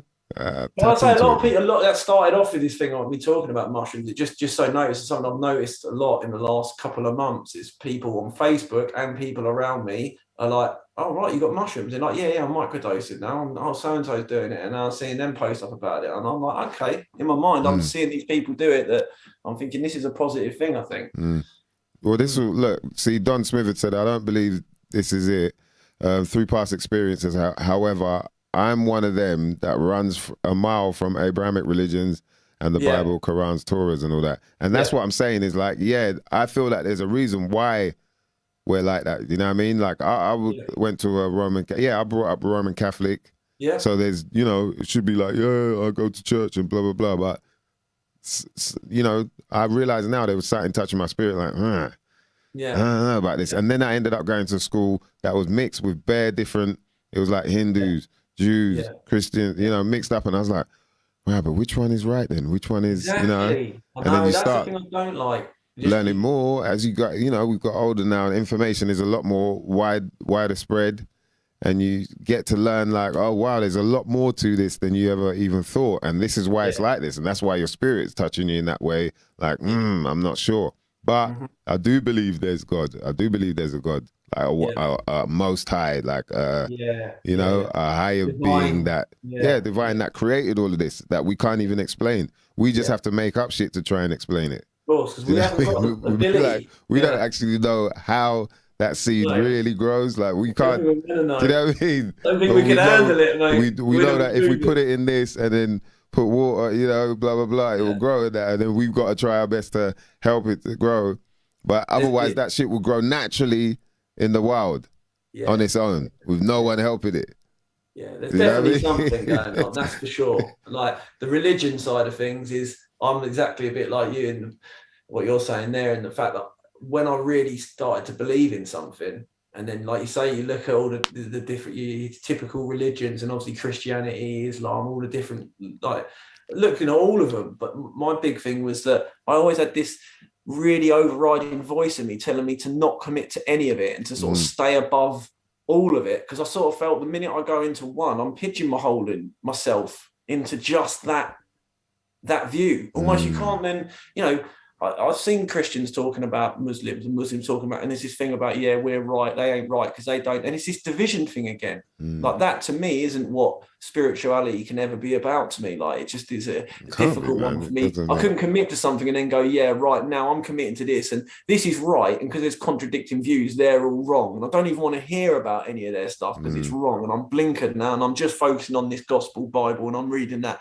I can't be dealing with any of that. And I'm just going to my church and I'm going to listen to what my reverend tells me. And like, man, I just feel like I don't need any of that. I feel like God's going to talk to me in terms of showing me through, you know, he sends people into your life. He'll send like all of the things that can happen in your life. There can be signs, symbols, there can be spiritual things happening in front of us all the time. We don't need to try and go there and find this I'm trying to find something in this book and trying to live my life in a certain way based on what this book's telling me. It doesn't matter what book it is. You're told to. That's it, because you're told to. You're told exactly. to. And you think, oh, yeah, other people, I see, yeah, other people are doing it. So, and, it becomes what do they call it? A general consensus. Like everyone believes in it. So now, and the root word, like believe, roots back to love. Yeah. Beloved. So you love whatever it is that much. You know what I mean? You don't even know if it's real. You don't know if this guy, look at all these gurus, these fake ass gurus and that, and they have their retreats and false prophets, many of them. Like they just prey on people that are searching though. Vulnerable people. This is what these religions do, mate. I've seen it. One of my best friends, like my wife's best friend, she was lost soul. She was like neglected by her mum. That's real trouble growing up, and like she was not in a good way. She was like right into raving and just getting smashed and all of that. And man, she got found by a church in Medway, and they found her. And the next thing you know, like I was busy sort of with my missus having kids, and we were sort of living our life. And the next thing I know, before we knew it, she was proper in this church. And before we knew it, you couldn't talk to her about anything that wasn't the Bible. Whereas I could talk to her about anything before. We were talking on all sorts of topics, and all of a sudden she just became really closed off, like that anything that wasn't to do with this was not God, and it was basically everyone. It just changed. So we don't even speak to her anymore, because she's just been taken by these people. And the fucked up thing about it is that like the truth became clear to me. I knew they weren't right. I had this feeling when I went there once that all of them, these people, were just not right at all. And then I ended up seeing, there used to be a guy called Jack Jones. Do you remember on the internet? He used to do like prank videos. He went viral about 10 years ago. And he did this prank video. Jones sounds familiar. Yeah. I feel like I do. He go around like saying stupid shit to people, and they'd want to like fucking run after him or like. But the worst one I ever saw was at the end of this video, and my mate had just been baptized at this point, by this guy, and I didn't know this guy's come across all like this really gentle guy. He's a massive guy, but he come across all gentle. And then in this video, Jack Jones comes across him in the street in Medway, which is not far from where we are. And he says to him something about, do you want to see my balls? And this guy's like, you what? What you see? He's like, yeah, you want to see my balls? He's actually got some snooker balls or something in his pocket. And before this guy even gives him a chance, he just sort of grins at him and then just smashes him in the face. And then just the camera just cuts off. And this is a pastor, a head of a church in Medway, that's all of a sudden attacked this guy. When I actually emailed that Jack Jones and said, mate, like, I didn't even know I was getting anything from him. I actually emailed him and said, man, that guy that punched you at the end, what happened there? He actually come back to me saying, mate, out of all of the videos I've ever done, I will never, ever go back to Medway. That guy chased me out of the town threatening to kill me and saying he was going to do all of this. And this is like a pastor of a church that my friend had just been baptized by, which I'd already had bad feelings about these people. And now she's in that shit, mate. She gives something stupid, like a third of her wages she gives to this church. You know what I mean? She's talking about, they're doing healings there, and you should see it, they're getting people to walk again. And I'm saying, great, get him in the hospital.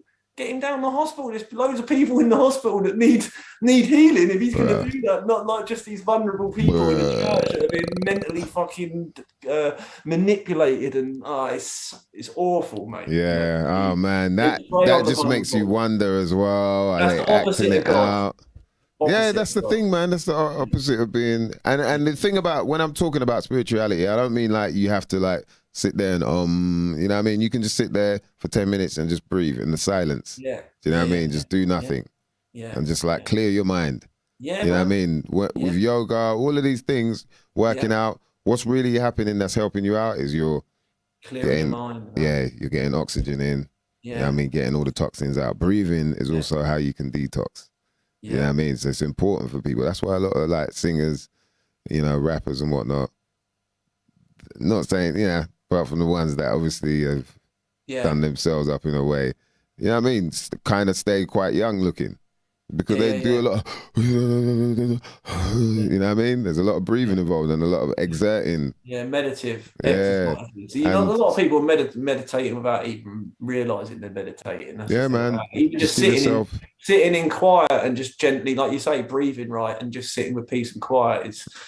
That's probably one of my favourite things in the world. Getting that zen moment. Yeah, because you need it, man. Life's hectic. Thoughts, Just quiet, calm. And that's mad. I've had people before, right, that when they started taking the oil, they've been really, really like they feel really strange. They ring me up and go, I feel really, they're like on edge. And I'm saying, what's up? I've taken this oil. And I don't know. It's like, I haven't got any thoughts. And I'm like, right? What's wrong with that? And they're like, I don't know, it's really strange. I have so much stuff going on in my head that all of a sudden I'm sitting there and there's no thought in my head and it's making me feel really weird. And I'm like, wow, man, that goes to show you. I just take it for granted sitting there sometimes and having nothing in my head for 10 minutes. It's so important just to allow yourself to just to breathe and and it's like, you know, a lot of people have obviously got stuff going on in their head so often that if they get to a point where they're actually got empty thoughts, which is in essence just a meditative state, they really feel uncomfortable with that. It's mad, you know. Crazy. Yeah, man. That's it. Don Smith has said it. An appreciation and to be in nature is the most spiritual thing a human can do. I believe. And I believe that too, man. People don't understand. I was telling Reds today, go out, you can get yourself grounded, man. Go out, take your shoes off, just walk around on the grass, man. You know what I mean? I was showing a couple of them lot on the tour. Shout out to Gav. When we were in, where did we do? When we were in O2, we did the O2 with the orchestra stuff. And we did the sound check and whatnot, and then went and got something to eat. And then there's a little park there. So bam, bro, right, we're out here with the frisbee. I was like, yeah, let me take off my shoes, take off my socks, bam, get grounded. He was like, huh? And then he did it as well. And he's like, oh. And I told him about it, you know, the fact that it kind of, you know, as us being electrical beings, it kind of helps to like earth yourself, to like ground, get rid of some of that shit. Also, you might be absorbing some nutrients from the soil, you know, I don't know. You know what I mean? Who knows? Exactly that. Yeah. But so it's good to be out in nature even furthermore. You know, you don't just have to like, you don't necessarily have to be taking your shoes off like your neighbour's flower pot. I went to Wales last weekend and we climbed a couple of mountains. See it there? The reason I do that is not for like necessarily the challenge of climbing a mountain. It's like when I first did it, up until a couple of years ago, I hadn't done it. And again, I'm going to link it back to oil because, mate, I took oil climbing Snowdon the first time I ever did it. And mate, I had an actual spiritual experience on the side of that mountain to the point where I'm not ashamed to say this. I was like, it was an overwhelming feeling, but a really beautiful feeling at how much I was with nature on the side of this mountain. And it actually had tears coming down my face. It was a beautiful moment. It was, and that from that moment, I've just been hooked. If anyone says to me now, I'm climbing a mountain, do you fancy come? Mate, I'm there. I'm on it. I love it. I absolutely love it. There's something, it's one almost of my favourite places in the world to be. Is not just climbing. It's not like about getting to the top and mate, I've climbed the mountain. It's not about that. Most of the time, it's halfway up, and I'm just sort of looking off it and just seeing the landscape. And man, that's like it's like the beauty of what's here already, what's been made already. Amazing. Yeah, that's it, man. That's grounding. Imagine you're up that high. Yeah, you're up that high, but you're getting grounding. You know, don't think of it. People think of it as like, oh, what? So you gotta like plug yourself into the. No, it's like be out in nature. Mate, getting your shoes and socks off and walking through the rivers and stuff, like going into a lake. Like even when we went on the a couple beach, of years ago, even when you get on the beach, man, that's grounding. Yeah, man. You know? Yeah. Even just out in your garden on your lawn, mate, take your shoes and socks off and just have a walk. You know, like you say, it ain't. But the amount of times when during the summertime when I'll have my shoes and socks off outside a lot more, I definitely feel the difference, mate, in myself. But then again, I mean, I love this time of year anyway. I just get excited. IBMCs. When the weather's half decent and quite warm. IBMCs is like you eat soil. So I guess he's talking to me. Hey, he's not lying though. We do eat soil because. Do you? Well, yeah, because the plants come from the soil. Oh right, I thought you said he was eating soil. No, he's just saying like getting grounded. He's like to get grounded, you eat soil. Wow, it's the first I've heard of it. Well, we do kind of eat soil, you know what I mean? Yeah, it's just from everything that we're eating, it comes from the soil, definitely. Yeah, there's some form of alchemy that turns the soil into fruit or veg. Yeah. Do you know what I mean? Yeah. And they used to say that about the sun, right? Like the sun obviously is what helps the grapes grow. Huh? Pretty much everything. Yeah, you know, like the food grow because of the sun, but it's like you're eating the power of the sun. You know what I mean? converting it into different energy. Yeah. Converting that shit, boy. Fascinating. I'm telling you, man. Yeah, I love this shit. But yeah, let's get back on this cannabinoids, right? We got a question from your more. Let me get this up. Because I do remember she hit us up with a question. Oh yeah, that's it. So she's asking, what's the average daily maintenance dosage for people with low endocannabinoid tone conditions? Say that last bit again. Low endocannabinoid tone conditions. So is she saying that like people that are maybe like sensitive to it? I'm guessing so, yeah. Or like starting on it or not used it? Yeah, I would. She's in the chat room, so hopefully she can elaborate. Maybe, just sort of clarify. Like if you're... I'm guessing she's asking like, what would you say was a safe, you know, in terms of... Yeah, average daily maintenance dosage. So like daily for maintenance. For most people, say like if someone's got like a serious condition and they're taking oil for cancer or something, like the recommendation is take as much as you can physically take, or as much as you can get in you, or as much as you can afford, or whatever just get as much of it in you as you can. But obviously you have to build up your tolerance, because not many people can consume anywhere near, say, a gram of oil a day. That will take like a period of time, but every human being will very quickly adapt and get a tolerance to it. But my advice to anyone starting on using the oil that's got THC and it's psychoactive, just start as small as possible. Even if you take a tiny amount and it doesn't do anything to you, I'd rather you do that than you take too much and you feel like it's too much for you. Just start very small, and each day you just build it up, just like incrementally each day, and just go from there. It's the only way to do it, really, because everybody's so different. Like the other day when we went to Wales, like there's a few of my pals who are like, they've had oil before, or they sort of pretty comfortable with it. I gave them 100 milligrams of THC oil. And that for that's a nice amount. Like if I want to get really high, I'll take like 200 milligram. But even for me, if I take 100 milligram, that'll still give me a nice buzz. And so I gave him all 100 milligram, and one of the guys I gave 30 milligram because he weren't so sure. And it was him, the one ended up feeling really intensely, like almost a bit uncomfortable with it and wasn't enjoying it. And he was the one that had like 30% of what everybody else had, which that in itself was doing his head in. He was like, how much have I had? Like fucked, and like, how are you lot not like really feeling this? And it's like, so even with him, when I gave it to him, I was like, oh, don't worry, mate, I've got the dosage right for you. I'm just going to give you a small amount and you can ease yourself in. And even that, I got it wrong. So that's why I always just say to anybody that's unsure, just start really small. Like even like people say like a grain of rice, I'd say even less than that. Just go to the tiniest bit, and just start. I'll start like a grain of rice. Yeah, if that's what they say, but even that, I'd say start with half a grain of rice, the tiniest amount you can take. Just put it in, wait an hour, see what happens. If like you don't feel anything like on the first time of taking it, then the next time just take a little bit more. Jesus, but yeah, the last thing is, some people, it's not a good idea to take a big amount, because then you're just it's gonna feel uncomfortable and people are a little bit put off by it.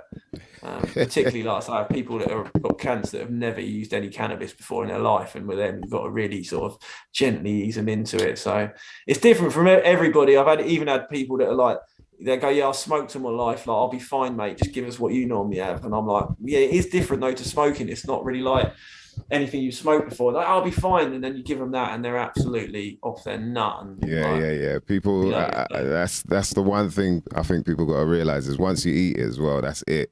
Like smoking it, you can go like, oh yeah, I think I've had enough. You'll be all right in a bit. Yeah, you'll be all right in a bit, but eating it, that's a whole nother. You're right, you're asking for trouble now, bruv. You better know. That's why I say go conservatively, man. Just go conservatively. Are there ways? I got to do this with the mic. I don't know if you noticed that, but the mic dropped. You're feeling about. You're holding it.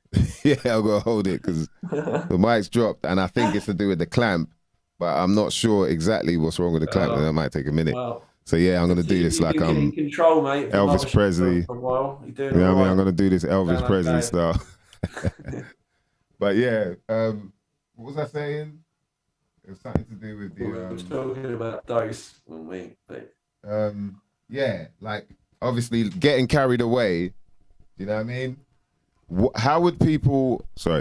How would people be able to kind of get out of that madness that they're in? Then, like I remember going to coffee shops in Amsterdam, and when people were on the whitey, they'd bring out like, I think it's glucose or whatever, right? Yeah. Something sugary like that. Because that's all it is. When you do a whitey, that's just your blood sugar levels have dropped. So that's the reason why you get white. You've got no blood to your head, and you end up feeling dizzy or sick or all that. So if you get your blood sugars up, like, my recommendation would be just whatever you can get your hands on, whether that's even just orange juice or even a fizzy drink just in the moment, mate. Just like, it will just something quick, some sugar that can get into you and get that. Also CBD, definitely, mate. That is no doubt about that. That definitely, if you take CBD, it will definitely counteract the sort of intense feelings of THC sometimes. So if you're taking CBD whilst taking THC as well, it will just give you much more of a sort of a calmer, less intense high. It kind of balances it out, innit? Yeah, sort of, it takes away that little anxiety feeling that like people can get from high THC dosing sometimes. You know, when you take high amounts of THC, there can be that little skittish sort of buzz that comes with it, particularly if it's like a sativa-y sort of vibe. Yeah. You know where that is, man. That's where people are like, I need to go sit down, man. You know, start sweating and shit.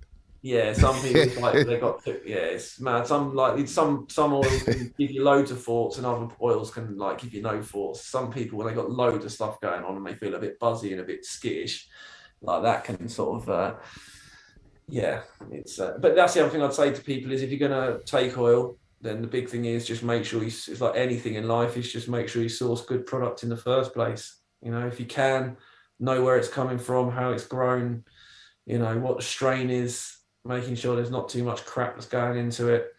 You know, that's the big thing when you're going to take any oil, really, because it's all good saying it's amazing, but if you're in essence extracting other compounds that you don't want in there into the oil, then they themselves can start, you know, giving you sort of negative side effects that go with it. So make sure your flour's clean, organic. You know, people aren't chucking in all that sort of PGRs and all these different growth hormone and regulators that they're sort of using these days, which is not really the way forward. Seeing that a lot. Yeah, that's a whole nother madness, man. But speaking on getting your quality material, and especially in terms of CBD, make sure you hit up Sam's shop on CannasseoursUK.com, mother lovers. We got that code right though. We got the code right now. I wanted to make sure that I'd actually spelt it right, but I'm sure it's correct. Nah, you got it, man. Simna. Yeah. You know what I mean? Make sure you type in any of your orders. Big respect for doing this as well, Sam. 20% off if you hit the discount code SYMNNKNA for a bunch. And we got a whole bunch of products like on this website. You can see CannasseoursUK.com, mother lovers. You got from natural CBD balms to CBD sprays. You got Belgian chocolate, dark, milk. You got, so you can pick like sativa spray, or you can pick indica. Or the full spectrum. The full spectrum. You know what I mean? And these hit you on different levels. Obviously, it's for you to try to see what works for you.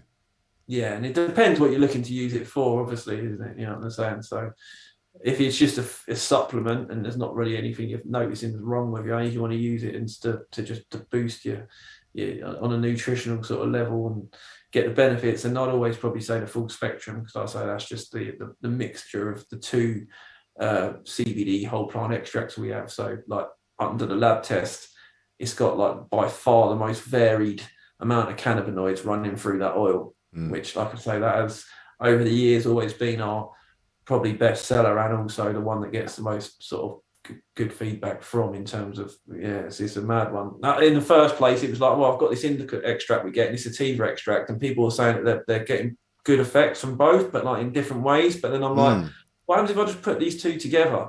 We combine these amounts, and then what happens? And like I say, it has actually ended up being a really like a good thing that we've done. Again, it's like almost like I feel like that with anything cannabis based. If you can if you're like I say, if you're looking at it for a particular specific reason and you need it for a real specific reason, then sometimes you might need a specific extract that comes from, it's got a certain terpene profile that's going to give you a certain relief.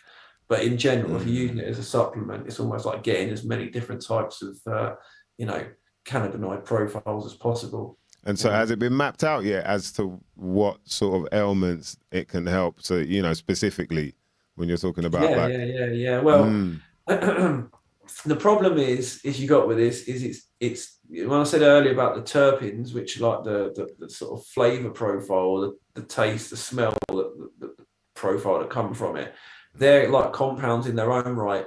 And I said there's up to like 20 to 30 combinations of those terpenes in each strain. And it really does seem that the each individual like therapeutic effect you might get from each one seems to be coming from the combination of terpenes. So like every combination of terpenes produces a slightly different effect within the body. Like it's like a slightly different key that unlocks a slightly different door. And it's like it's so complex that, for me to say like it's so simplistic to just say indica and sativa. It's all to do with the terpene profiles. And like your typical sativa and indicas are in general, they share the same type of terpene profiles, which is why you see the similar effects. But there are certain sativa plants that will give you like the effects of an indica. There are certain indica plants that will give you effects of a sativa. And people are like, well, that's weird because this is an indica. Why is that making me feel like I'm on a sativa? When that's because the terpene profile in this particular indica is probably really similar to the other terpene profiles we find in sativas.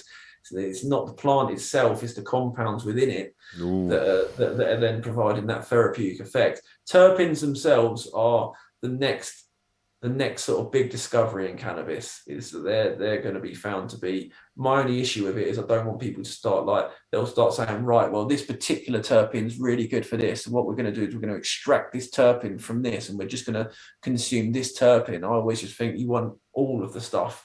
Just consume it all. Don't singulate it and take one out of it. It's like just take it for the whole plant, as it were. But it's so complex. If you think there's like 15,000, probably way more than that, strains across the world. Every single one has a different cannabinoid or terpene profile, and every single one of them will have like a slightly different use or an effect within the body. So it'll do various things generally, but it'll also have like a particular sort of area it might go into based on that profile. That's deep. Like I say, we're so far behind with our understanding of what this stuff's doing in our body that, like I said to you earlier, I think in years to come we'll look back with such an understanding that we'll look back to like conversations now and be like, oh, do you remember those times when it was like no one actually really, even me, you know what I mean? Like as much as you can only know as much as you can know now. Whereas like I say, the real discoveries are going to come when and it's not even the pharmaceuticals, it's almost like there needs to be just actual clinical studies done on all of these different things over a period of years. But we haven't got the freedom because it's such a controlled, the classification of cannabis is still to the point where you can't really do any proper research on it. So yeah, like you say, it's been suppressed for so long. There you go, man. That's it. Yeah, exactly. There you go. When you're talking like that, it makes sense, man. And on that note, let me carry on with saying, make sure you hit up CannaseursUK.com for all your CBD products, mother lovers. 20% off when you type in SYMNNKNA. Bitches and bitchettes. See, we're after the, what's it called? Watershed. We passed Watershed. Real good. Now, way past Watershed. Real good. Nah, man, we're here with Sam Gibbons, Cannasseurs UK. Been chopping it up, man. Some shit you might not never know nothing about. Bruv, it's been a lot of fun, man. Serious. Yeah, man. It's been good. What was I gonna ask? There was that was it. To do with I was listening to some guy who was saying that the fact that things have been crossed so much, different strains and whatnot, that's not actually a good thing, and it messes with people. Is there any truth to that? Nah. Definitely not. Because it's hybrid now, hybridized, whatever. So genetically modifying certain strains, is based on the people doing it. Like Monsanto, for example, have got involved in cannabis, right? So in producing strains and cannabis seeds. So for me personally, that's what I think. Would I trust like what they're doing with genetically modifying cannabis? No, but that's something completely different to me just taking a strain and crossing it with another strain. You see what I'm saying? All that actually does, it doesn't produce any bad compounds. All it's producing is a slightly different combination of cannabinoids. That's really all it does. And terpenes as well. So that's why you'll cross two and it'll produce a whole new flavour. You're taking these 30 terpenes, you're taking those 30 terpenes, and when you breed them together, you like anything in life, when you breed, reproduction, it might take 10 of those and it might take 20 from the other strain, and now it mixes those together to make a new 30. And now you get a new smell, you get a new therapeutic effect from it. You've still got the CBD and the cannabis and the THC and all the different bits and bobs in there. So like just cross breeding in itself, that's not a bad thing. That's like saying that human beings, I mean, obviously, inbreeding with human beings is not necessarily a good thing, but like breeding in itself is just taking a set of compounds, another set of compounds, mixing them together and coming up with a new set of compounds, which can potentially do new things, and each time that they're crossing, it seems that they're taking on more, so you're getting more and more terpenes mixed together, which again for me can't be a bad thing. But yeah, that's like breeding and genetically modifying stuff are two very, very different things. Yeah, I guess. Go on, sorry. Yeah, no. I guess and the other thing is, it's not, because what it reminded me of was the thing about hybridized foods, listening to people like Dr. Sabi and that, they talked about like how hybridized food, but it's like you're not eating it. So it may be a different thing if you're eating it. Maybe then, there might be something going on, but we're blazing. No, because you would be, say if I was eating the oil, if I was then creating a new that's true. I guess, and then I'm pressing it and I'm making a new oil. Good that point. New oil, but it's the oil would just have the it wouldn't be the actual, because it's the it wouldn't have the plant in it. The plant would be gone, but that was just cellulose anyway. Like I said earlier, that green stuff is just cellulose, no matter what. Like that in all cannabis, the plant matter itself is cellulose. You don't really want that stuff. You want the compounds contained sitting on the trichromes, within the trichromes. For real. So yeah, but then again, like you've got there are worrying things, but it's more to do with, say, I said genetically modifying, and then also like in terms of what you're putting into your plants. So what you're feeding your plants is going to have much more of a detrimental effect if you're putting bad things into your plants compared to crossing two strains of just natural cannabis. I get what you're saying. There's no negative behind the crossing strains. But in terms of what you're putting in it, then the reason why people are getting mad side effects and crazy things from smoking it is because the chemicals that are still left in the plant, and the chemicals aren't from the plant, they're from the nutrients which people are putting into the plants to try and make them bigger and get whatever they're trying to do with it. You know what I mean? So yeah, that's why I said to earlier on about just knowing exactly like where you're getting your stuff from and what people are doing with it. Yeah, it's important, man. Very important. If you can, not everybody's in that position. You know what I'm saying? A lot of people, all they know is someone that they go and get it from, and it's not, you're not really in a place to know where it's coming from. But yeah, if you can, and you've got the opportunity to, particularly like people that, if you've got anybody that grows it and stuff, like ask them the questions, man. Yeah. The problem is a lot of people, if they're not on the ball, they'll just be chucking whatever it is in there to try and get as much as they can out of it, little realizing that like it's really not doing the plant any good. IBMC says when they crossed Stardog with Warlock and made Star Wars, that's when I gave up.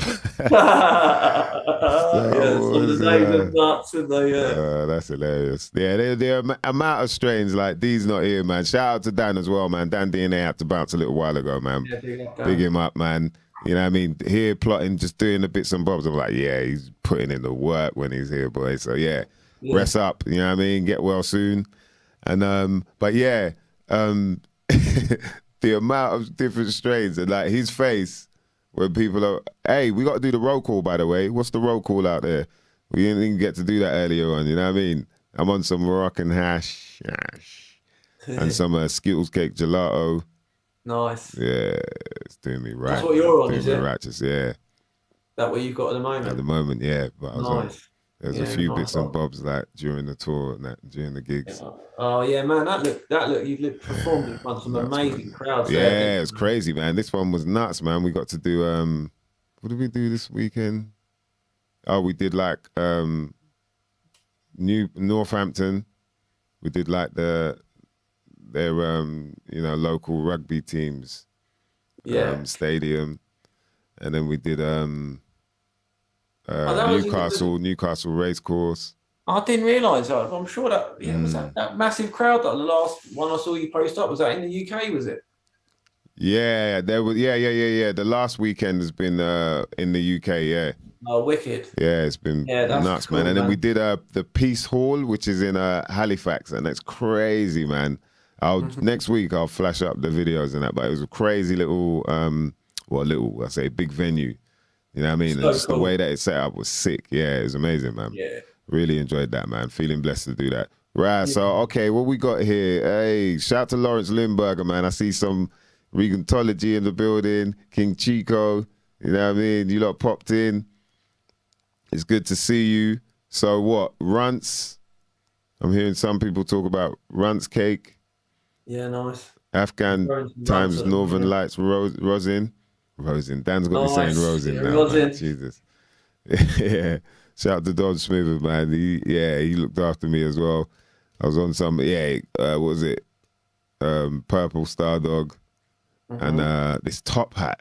It's like Cali top hat was quite nice as well. Nice. You're more saying Diamond OG. We got Lawrence Limburger in the building. Who said they got some rosin? Don Smithard. Don Smithers, so man, if you can get a chance, if you got a little silicon pot, just take off a little bit of your rosin. Don't need to take all of it. Just take a little bit and stick it in a little silicon pot. Stick it in your oven. Even if you've got no like actual temperature control, proper temperature, if you have, then put it at like 110. If you haven't, just put it on like number 1 or whatever, lowest setting, and just let that bubble up in the oven. And once it goes back down into a liquid, try eating some, mate, and just see if you enjoy dabbing and smoking the rosin, man. See how you enjoy just eating a little bit of that out of the oven, mate. You'll be buzzing for hours. So yeah, one to try, man, definitely. Hear that? Oh, if you've got the ability to do that. Don, he's a Don, man. I think he does, you know. I think he does. Shout out to, so what else do we hear? Oh, King Chico saying wedding cake. Tasting like some shark breath that he had before. See the names, man. Never heard of shark breath. Repackaged, renamed. That goes on a lot. Repackaged shark breath. Goes on a lot. Regentology saying snap. Oh, snap Lawrence. He's on the runts as well.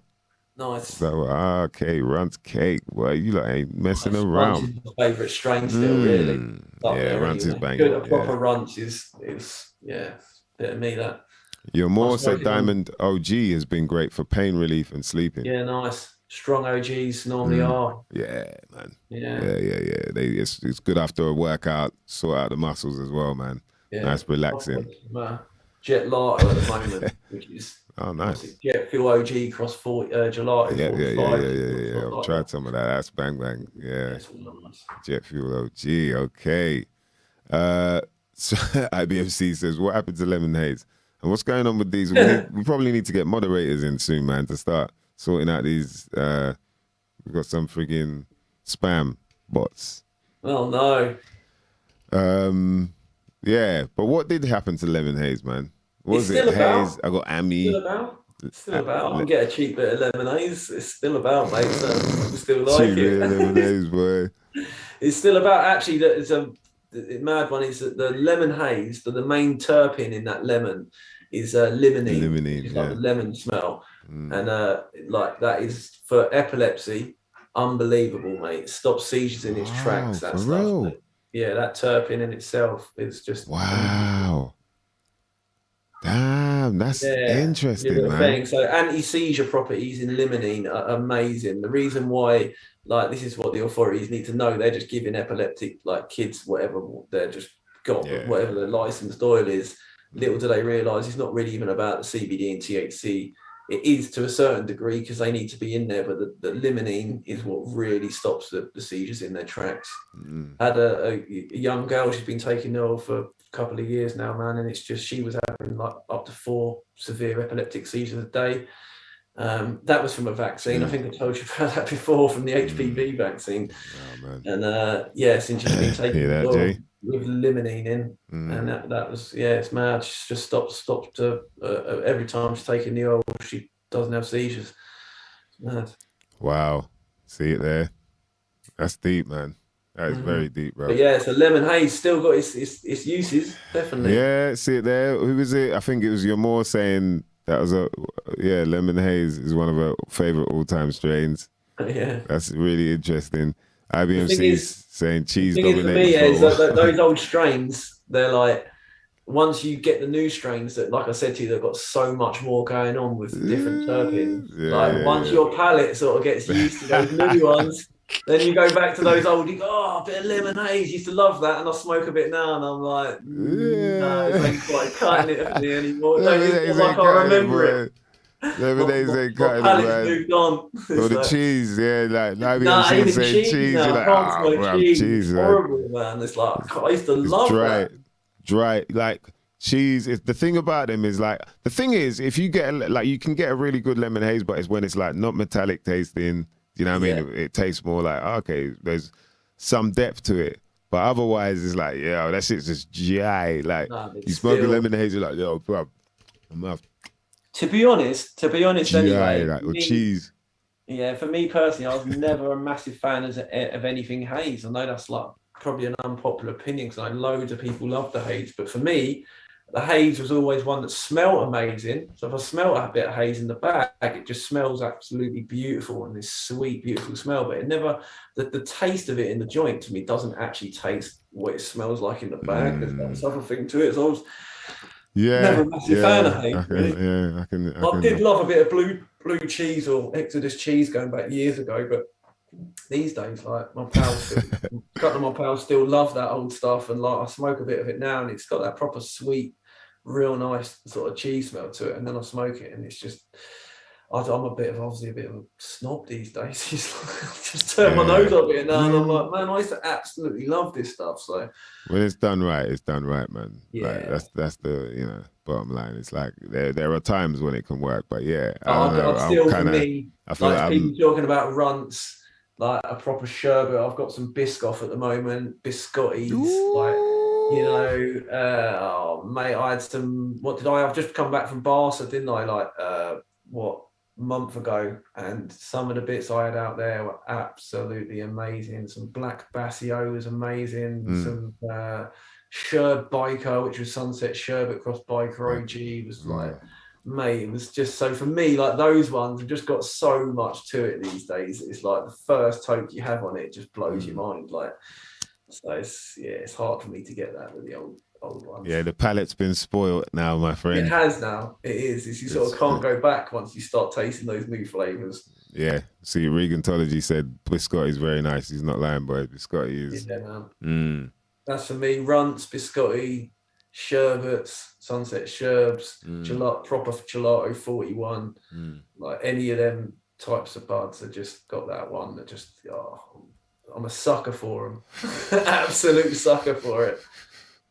Yeah, love the flavors. That's the thing for me, smoking is all about flavor. If you're taking oil for like getting really high, then you're only sitting there and smoking a joint because I enjoy the flavor of it. So it's got I'd always much rather it just have those real nice terps and have a banging bit of flavour. The terps are important, man. Very important. I think we definitely learned that today. Yeah, I think even, Yamor was saying that the lemon haze helped her with her migraines. So, in that sense, you can see. Yeah, medicinal. Migraine prevention, see it there, prevention. Yeah. So like you're saying, medicinal, man. But those haze strains definitely. Like you say, that might be a particular. They fell off. IPMC said those haze strains, they fell off, man. I agree. That's probably the best way to put it. It's like haze. Yeah, it just fell off. It's like Yeah, some haze. Like, yeah, you don't remember like that Amsterdam, man? There's in grey area, the silver bubble in grey area in the dam going back like years. Wow, and years silver like, bubble. You'd have queues going down the street for that stuff. Like that's all anybody would be going to Amsterdam for would be those crazy amnesias, silver bubble. But yeah, they're not really. Oh, I agree. They're not really cutting it no more. Man. That's nuts, man. Yo, Sam, man, let's do this, man, because it's that time, innit? The end of the day, people got work tomorrow. It's a school night. We appreciate all you mother lovers locked in as well, man. Sam, so yo, make sure you lot hit him up. CannassersUK.com. Bro, thanks for coming through, man. Oh, cheers, mate. Dropping some more gems. Always good, mate. Awesome. You know, that story you got there, man, that is something there, man. Like, and the fact that it's come to fruition, I think it kind of shows like when things are meant to happen, they're meant to happen. Do you know what I mean? It's nuts, mate. There's more to it, mate. One day when me and you are just sitting having a smoke, mate, I'll tell you more. But yes, man. Bore people too much. Salute, bruv. Big up, mate. Big up, man. Yes, Take man. care. Cheers, mate. Thanks for coming through, man. Yo, fire emojis, mother lovers. Let's see them, man. Because, boy, that was some real ass shit right there. Do you know what I mean? Brother Sam Gibbons come through. Let us know a few things we might not never know nothing about. And that's the important thing when we get here, man, each and every Wednesday. Thank you to everyone that was locked in, man. Shout out to Yamor, Don Smithered, my bro. Shout out to Regantology, my other bro. IBMCs, Lawrence Limburger. All the crew locked in, man. King Chico, one love, G. Yes, man. Appreciate you lot coming through all the time, man. I know there's been some drama out there in the UK hip-hop world. Do you know what I mean? We've been hearing about certain people kind of doing dirty on their crew. You know what I mean? We might have to talk about that next week. Hopefully we got a guest coming in that should be breaking down. You know, we touched on it a little bit, but the whole psilocybin thing. I'm not sure if it's going to be next week 100%, but yeah, you know what I mean? Keep you mother lovers posted, man. Yeah, and thank you to everyone locked in. Make sure you hit up cmossboss.co.uk to get all your sea vegetables, you know what I mean, whatever you need. Trust me, man. People that want to get on the fasting thing, I think it helps. People that want to try more, you know, if you're vegan or whatever, yeah, you know what I mean? You'll get, apparently a lot of vegans, they struggle with the gelatin and all that because you can't get it from animal food, but there's loads of different foods out there that are not animal foods that you can get, you know, stuff that does help your skin stay supple and soft, you know what I mean? Not ashy, like me back in the day. That's another story we keep getting into, and you know, one day I hope we can stop talking about that because it reminds me too much of that era when I was scream for cream. But ladies and gentlemen, it's that time. We gotta be out. You know what I mean? I'm on my Jack Jones, but you know what this is about. Some shit you might not never know nothing about. I'm Mice Diggy. Dan DNA's not here, but still bitches and bitchettes. We're out.